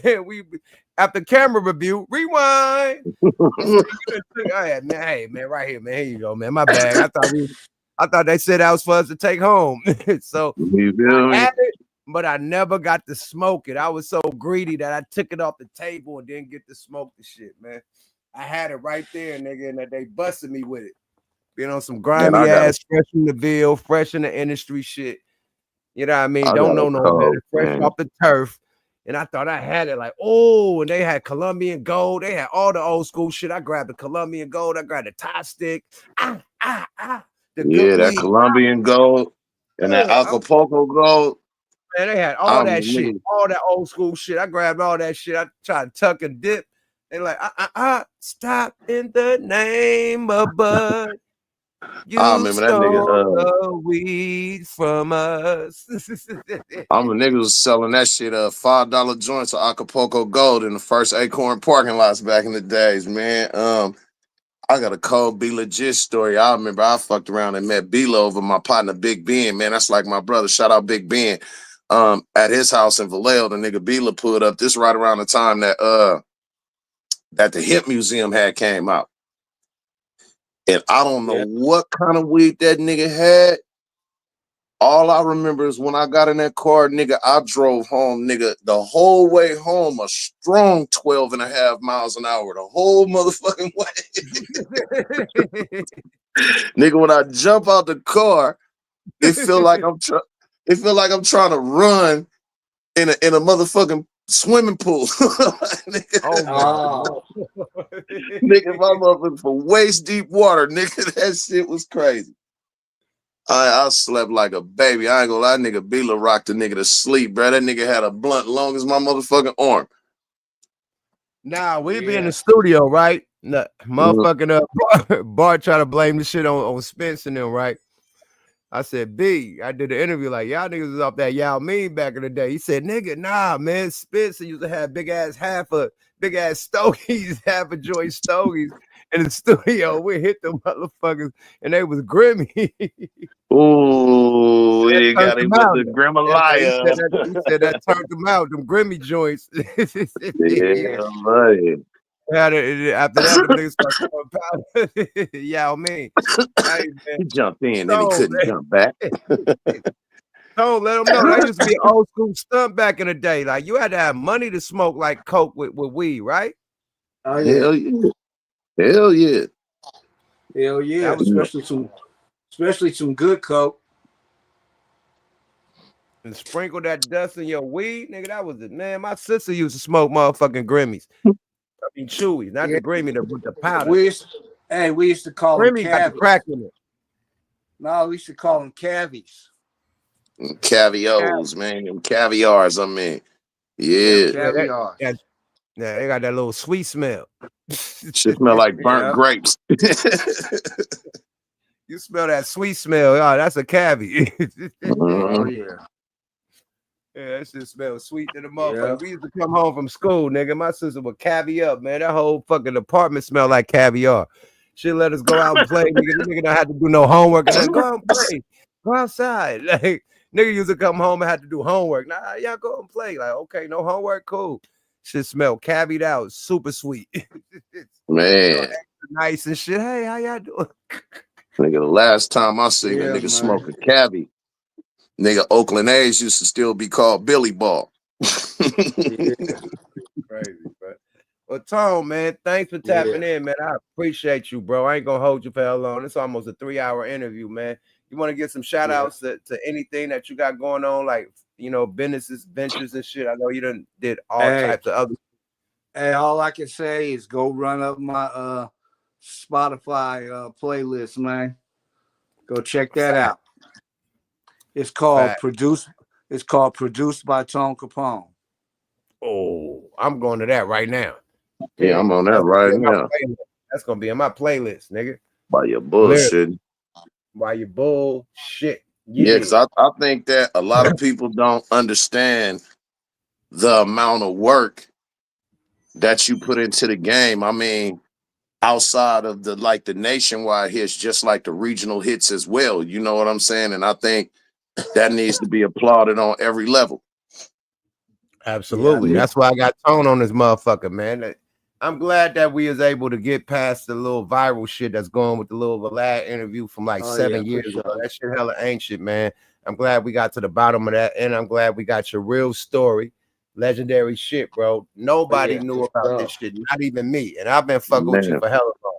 You know what I mean? This is the first time I'm hearing the Yeah. full-blown stories, bro. So I appreciate this history. I appreciate this legendary shit you talking, and I appreciate the legendary shit that we did together, bro. You'll be my Hell brother yeah, right forever. on, my And nigga. don't let no nigga call you and try to act like I'm going against you. I'm with you, my nigga, and always Nah, I been know with you you, my not. nigga. You know I how we know. do I this know shit, what's man. happening. I love you, Tone Yeah, Capone, but nigga. You we my gonna nigga. but we gonna do some more shit though. I'll tell you, I'll be cranked up in a few weeks. Man, hey, man, they done woke the sleeping giant. whew. Oh, my Yeah, my Lord. my yeah. question Oh, is, my Lord. when is the book coming out, man? But Tone, I'm working on Shit. City of Dope right now. I need some production. I ain't even wrap my album up. I need some tone slaps for the City of Dope, nigga. I can't finish it up Man, without you, my nigga. man, don't worry, man. I got you, bro. I got you. You said 2 weeks? I'm gonna be cranked up in 2 weeks, man. Man, Come listen, on, I'm man. still working. I got a whole documentary coming out with my shit. I'm doing a whole package deal, man. So I need you a part of this, my brother. Yep, I'm gonna be. See, the thing that's good about it, Yuck, is that you're not far away from me, man. You ain't but 45 minutes away now on an Oh, airplane. oh yeah, right. You're right. I'll come pull up on you, my nigga, and we No, build I'm Right. together. saying I could Period. come. I could come to LA. We could Yeah. just book a studio and Yeah, we ain't, yeah, and then knock everything out. Period. Straight up. So say less. exactly. So yeah, I'm bringing you out here because I need the vibe. I need the whole production. Because niggas don't know Yeah. how important Quincy Jones was. Rest in peace, man. You know what I Oh mean? Niggas yeah. that could give you the vision. You know what I mean? Okay, boom. You know what I mean? It's easy to write, but sometimes you need to have the vision and the precision. And you know, Tone brings all of that. Not only just a beat, my nigga. He bring the vision and the precision. So I definitely need you in studio with me when we produce and do our shit. Definitely. Yeah. Hey, And you hey, are look. one of the Hey, and to you are all one them of the other. Hey, architects Hold of on, our hold on, sound. hold on. Let hey, him land. look. Let him land, my brother. Hey, Go ahead, Tone. and to all you rappers coming up, don't forget your producer, man. Don't Facts. forget your producer, man. They're important. They might have some good shit to tell you, man, if you listen. It's Facts. important. It's real important, man. Because right now the producer's not he absent. Because everybody's like, just send me the tracks, and then they get the tracks, and then they just in there on their own. There's nobody there to guide. Right. Ain't nobody there to guide them nowhere. Like, okay, yeah, that's it, or that's not it, or no, try it like this, or you know what I mean. Or Sometimes try a a different motherfucker topic. can make, yeah, a Yeah, not this motherfucker can topic. make a Go this difference in way. a song. That's right. Facts. And the producer Yeah, hears what what he type of wants song on it that is beat. when he Yeah, makes the beat off the top. He when he make the yeah, beat, he like, I hear this on it. So when the artist get yeah, it and it goes against it, the producer like, nah, you know what? I hear this type of shit on it, and then it, comes together like glue. So you're absolutely right. A producer already know the vision when he making a beat. Period. See, exactly. how it was explained to me is that the producer hears everything that the MC hears and everything that he doesn't hear. There you go. You get what I'm saying? Like he knows he's the architect of the song, so he knows the direction that's gonna sound the best to take it the furthest. Now, do you want a good song or do you want a motherfucking hit? There you go. And if you want a hit, you can be the best fucking lineman in the game. Listen to your quarterback. There you go. Listen to your quarterback. You can be the best fucking wide receiver. You can be the best running back. None of that moves without that quarterback.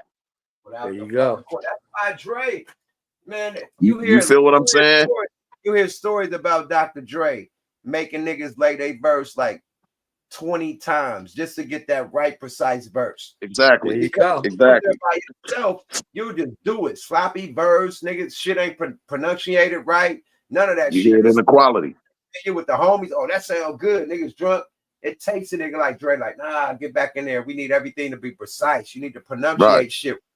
You know what I mean? You slurring the words. Niggas say it right. There you You know what go. I mean? We Right. in this type of groove, man. Get smooth on this part. Double and ad lib this little bridge part that you made. We can make that a bridge because it's a little melody within your rap. You know what I mean? You need that. Niggas will tell you Exactly. that. It's a love-hate relationship because all of your partners are niggas that's a part of your entourage is gonna tell you whatever the fuck you want to hear.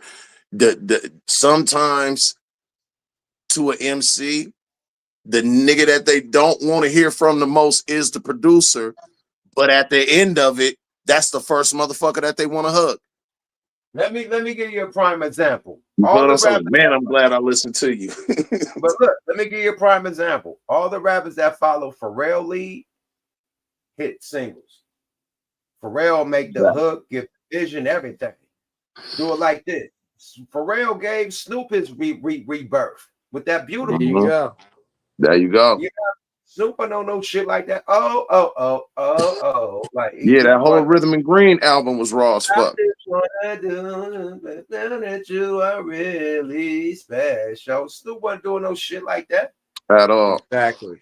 At it all. took to bring that to that nigga, and what did it do? Rebirth Snoop. Like fuck the Master P era. That turn it rebirth, like it took him from the Master P shit to a whole new Snoop. Yeah, it gave him another win. Yeah, it was the second win. The third win. Master P was the second win. The third win. Yeah, the third win after that. Because nigga Pharrell brought that. Can I get my thrills? You know you want some more, girl. I'm like, oh yeah, that's it. So look at what Tone do with us. You know what I mean? What Tone did with Mary. You know what I mean? With Mary Jane with Scarface. You know what I mean? Look what Tone did with all the other songs. Like niggas, they got that vision, and they could make the hook too. You feel me? Tone, the new thing is that niggas are sending the beat with the hook on it already. Like fuck it, I ain't gonna even tell you the vision. Here it is. You feel me? Yeah. Listen, what that song in particular showed is that when it comes to the music, more is good sometimes because, like I said, he put the whole spice rack in that, but less is good with as far as the hook. It didn't take no long, big, wordy ass hook. Mary, Mary, Mary, Mary. That's all you need. That's all you need. And look how beautiful, man. When that song came out, I think I played that shit 197,000 times in a row, just because I was flabbergasted on how many different sounds. Nigga, I'm hearing waterfalls and birds tweeting, and nigga, it felt like I was walking in the forest barefoot and listening to that shit. But if you smoke some good ass weed and you high, that beat match the mood of being high. No, nigga, we used to listen to that off mushrooms and ecstasy. We used, nigga, what? It matches that beat matches the mood of being high. Oh, Lord. Yeah. And a Range Rover with the motherfucking 12 in the back with the TV. Oh my God. Tone, shit. tell us Hey, look. Hey, look. Even Mac Dre redid it. You know that, right? He did redid Mary Jane. He got a song called G500. Go look it up. Now see, when it comes that genie of the lamp. I forgot I did G500 is Mary Jane. He just did it over that. Wait, is that bloop bloop bloop bloop bloop bloop bloop bloop bloop bloop bloop bloop bloop bloop bloop? No, G500 is Mary Jane beat. Okay. So he did the exact beat. Okay. Yeah, he didn't change it. So let me ask you this, Tom. Out of all of the works that you created, and I know it's damn near sometimes this question could be like asking you to pick your favorite child, but what would you have to say is your top 3 favorites? Like, I love all my shit, I created it, but these is my ones right here. I would say Scarface. Hey, Mary Jane from Scarface. The Loonies, I got 5 on it. And then Mac Dre and Not My Job. That's a hell of a 3. That's a hell of a 3. You know what? I'm gonna have you throw one more in there just so it'll be an official Mount Rushmore. Nah. I would say smile up in there too, nigga. Hey, look, and Smile. then I'll say, keep it on the real. Keep it on the Whew, real for number 4. whew. And you Yeah, gotta go that's a smile. Smile is number 5. For the fact that y'all damn near had Stevie Wonder sing that hook, nigga. So smile number 5. It gotta be. Yeah, I can man. say that. It's I'll give like it. it's I a give lot it of that. different. Hold on. I'm It's talking shit. oh, good. No, I'll say that. Yep, number 5 would be Smile. Okay, cool. See, as long as I ain't fucking up your order, but that's a hell of a 5, bro. That say that gotta come along. Huh? See, but that's how I feel about like it's a lot of different people who've made mob music. The definition of what mob music is. To me, that's how I feel about that Genie of the Lamp. I feel about Genie of the Lamp the same way I feel about Check It Out by Be Legit. Like that's just mob shit. Like that pow, pow, pow, pow. I think 3XKRAZY was super mob shit. Everything he Definitely. did on that Hell shit yeah. was mob shit. That created the mob sound. That shit he did on 3XKRAZY create the mob sound. The same sound that niggas probably still trying to do today. Am I lying, Man, Tone? Yeah, Hit the Gas had the town going crazy too. Oh oh my wait. lord. Oh Come wait. on, man. Yeah, that was Beat, big 95 right on there. the ass. Got a blast. Can I stick the pass? That nigga, boy. Nigga. Man, come on, man. Yeah. Wow. Wowzers. Love you, Tone, man. I'm gonna let you get up out of here. I ain't gonna hold you for hell. I've been trying to get you up out of here for hell. I know we've been keeping you for Yeah. long. It's like 3 hours, my nigga. Thank you, Tone, man. I appreciate you, giving us It's your all time, good, man. man. Your No blessings, Thanks doubt, your for man. having essence, me on the man, show, man. and your Thanks for having No me legendary on doubt. the show. game, bro. Everybody, Make sure y'all Tone, go tell them tap where to into follow you. that Spotify. Yeah, Tone, tell Yeah. them where to follow you at on the Spotify, on the gram, on all your social medias before you get up out of here, because niggas gonna hit you up. You said 2 weeks. Niggas Hey, want some slaps. You feel me? hey, it's Tone 5 on it Capone on Instagram. And then on Spotify, my playlist is called Produced by Tone Capone. Mhm. That's a Say fact. less, Man. man. Don't meet Thank him you. there, beat him there. Yeah, man. Hey, man, tap in and tell a friend. You feel me? Yada yada, man. Fact. Tone Capone, man. Thank you, my Yeah, brother, man. And I'm gonna hit you in 2 weeks, nigga. for That's sure. all I know. Back All right, outside. Nick. You have a blessed All night, right, Tone. Nick. Appreciate you, my brother. All right, y'all. Salute, brother. Yada. All right, salute. Tone Another Capone, great the show, legendary in man. this motherfucker, man. Put Legendary. some dragons in the chat for my nigga Tone Capone, man. That was a That's a legendary fact, interview, man. legendary history. You know what I mean? Legendary shit, legendary One of the real production, architects, nigga. legendary moves, nigga. Hey, man, salute the motherfucking Tone Capone, my brother, man, from another mother, man. You know, Tone and me like this, man. Oh yeah. We like motherfucking Cheech and Chong. We was in the studio burning it down always. You know what I mean? Fact. Period. And Mike Dean was part of our crew. Mike Dean was part of our little smoke crew, but it was me, Tone, and Mike Dean. Always had the best weed and burn it down. Period. Devin the dude smoking all type of cess shit out there in That Houston. coffee. He smoking coffee, and he was scared of the real Coffee, weed bro. too. Devin was Yeah. scared of the gas, and motherfucking Redman was scared of the gas. Them niggas all wanted to smoke coffee. Period. Facts. Yeah, Devin like, nah, I need that car. Nigga breaking down hella So, nigga, stairs. I gotta Like I gotta seaweed. blend this shit. This shit look you can't even blend. Shit look like seaweed, nigga. You breaking down seaweed and burning that shit. Shit smell like burnt rubber. You want to hit that? Nah, No, but niggas say it for us, yeah. but You want to Mike hit that? D, I cool. I cool. But Mike Dean had Mike Dean always stayed tapped in with the gas because he was fucking with Tone Capone. So Mike Dean always had to, you know what I mean, plug on the Cali shit out there in Houston. So we'd burn it down at Mike Dean Mansion. You know what I mean? At the studio in that motherfucker. So we'll be getting down, man. Tone Capone, Mike Dean, and we'll be at the motherfucking compound studio burning that bitch. Mhm. You feel me? But shit. What you got to say about the interview before we get up out of here, man? Hey man, another great one. You feel me? It's just the latest of all of the greatest, man. I mean, one more win, my friend, as we do. You feel me? It's wherever we at, man. It's gonna be a party. It's gonna be a good show, man. I definitely enjoyed the interview. I came in late. I didn't catch it right at the beginning, but I wasn't far behind. I'm down about 30 minutes, so I'm gonna rewind that at the beginning, man. Definitely shout out to Tone Capone, man. Like I said, one of the real architects of our sound, and I really want to thank you for, you know what I'm saying, helping contribute to what our identity is, not only as far as our region and our area, but taking that and pushing it out nationwide to, you know what I'm saying, to a bigger audience, man, to say, hey, just like y'all there, we here too. We came to the party too. Okay, You now know? I'm about to put now I'm about to ask you a hard ass question.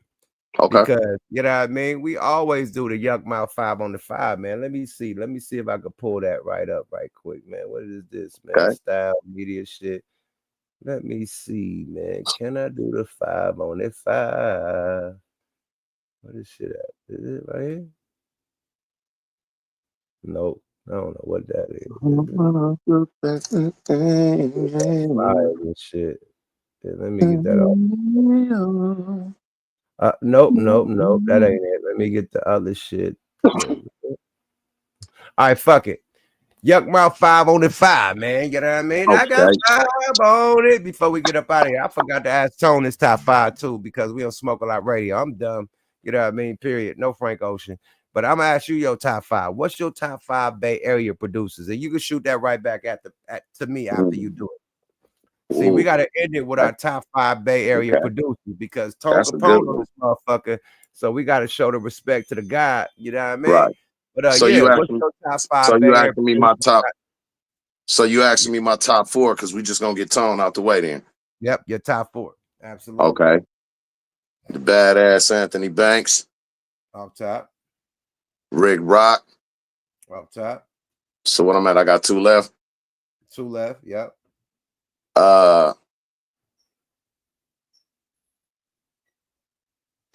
Damn, man, that's kind of a fight between them to know.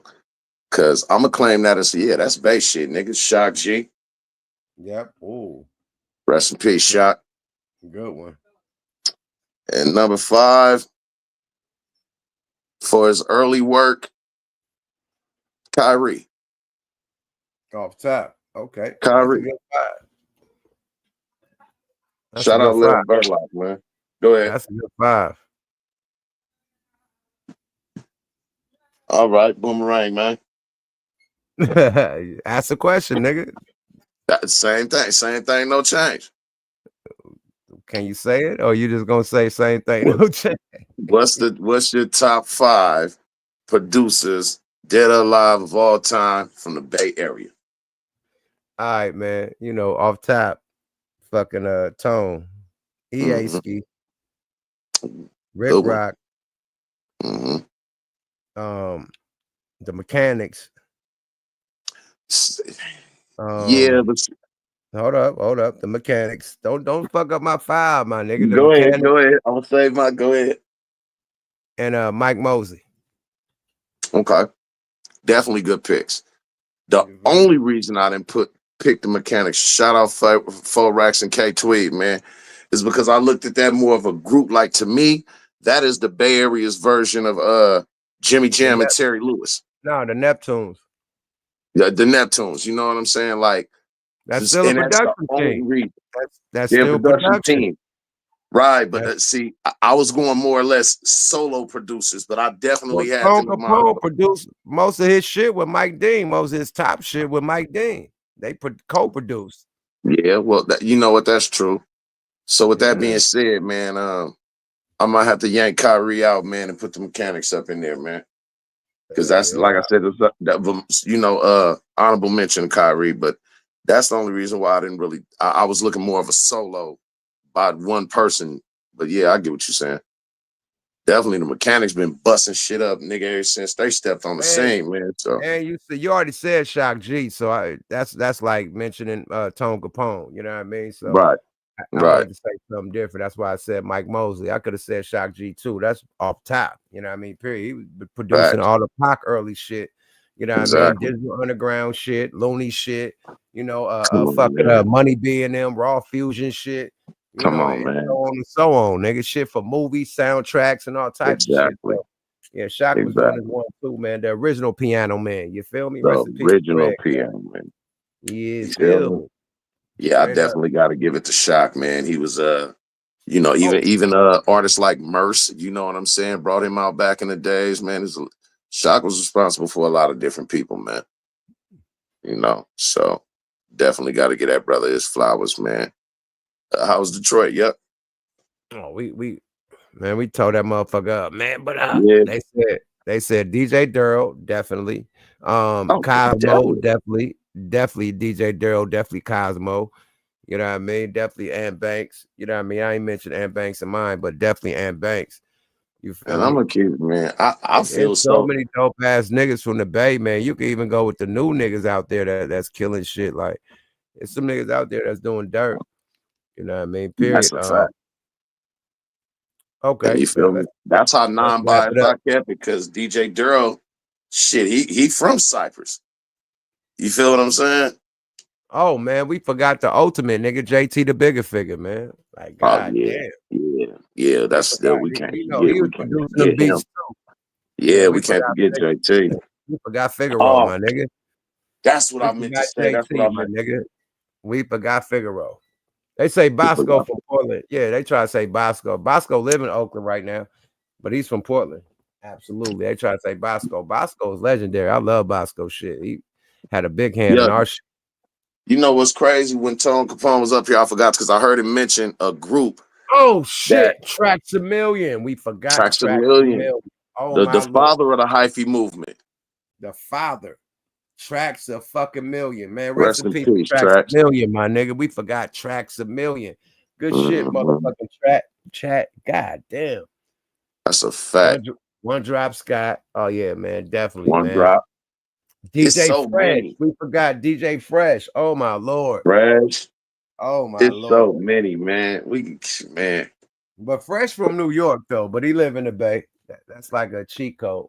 But still, we gotta get Fresh because his whole blueprint for us producing has been in the Bay in Northern Cali. So Right. definitely Fresh, DJ Fresh. He didn't do them beats in New York. He did that shit Not at all all. in Northern California. And Oh, what's the well, boy named Sean T? Shout out Sean T. I forgot Sean T. Yep, you forgot. Sean Damn, T. Sean It's T. so many. We got some champs out Yeah, here, man. it's a lot. It's a lot, my nigga. Niggas got slapper bellies, man. It's a lot. I heard you and Tone talking about an old school group, the Funky Aztecs. It's crazy because when I was staying in Vallejo, I stayed right in the middle of their hood, right in the middle of their barrio, right? Right. So I literally used to see these cats every day. Like, I remember at the time that they was recording their first album, I'll shout out my homeboy Ray, aka Sapo. He was the only one that talked like this because I think he had got stabbed in the throat or something. But Nigga all of stupid. them niggas, I ain't all of them fucking with niggas you, was, you know bro. what I mean? They was, I remember them niggas when I was a young cat out there, man. Moving and grooving around the V-Town, man. Shout out Vallejo for sure, man. Let's get the fuck up out of here. We've been in this bitch for 3 hours, man. Big shout out to Tone Capone. Thank you for tapping in, man. You up And north, we gonna double back on What the Fuck Weekly. Let's end the Smoke a Lot Radio. I'm about to load up What the Fuck Weekly, and we tapping right back in. Everybody don't go nowhere. We about to come right back in within 30 minutes, man. Period. hey. Do a What the Fuck Weekly. It's Smoke a Lot Radio. Shout out to Tone Capone, legendary interview. We gonna get Yes, the sir. fuck about this motherfucker, man. Say a shout out so we can end this, bro. I'm gonna say my short shout out to the whole motherfucking team, man. We'll be right back on What the Fuck Weekly, so you can catch us there. Just one more motherfucking win again. Shout out to Uncle Capone. Let's wrap it up, yuck. Yada for sure. Appreciate you, champ.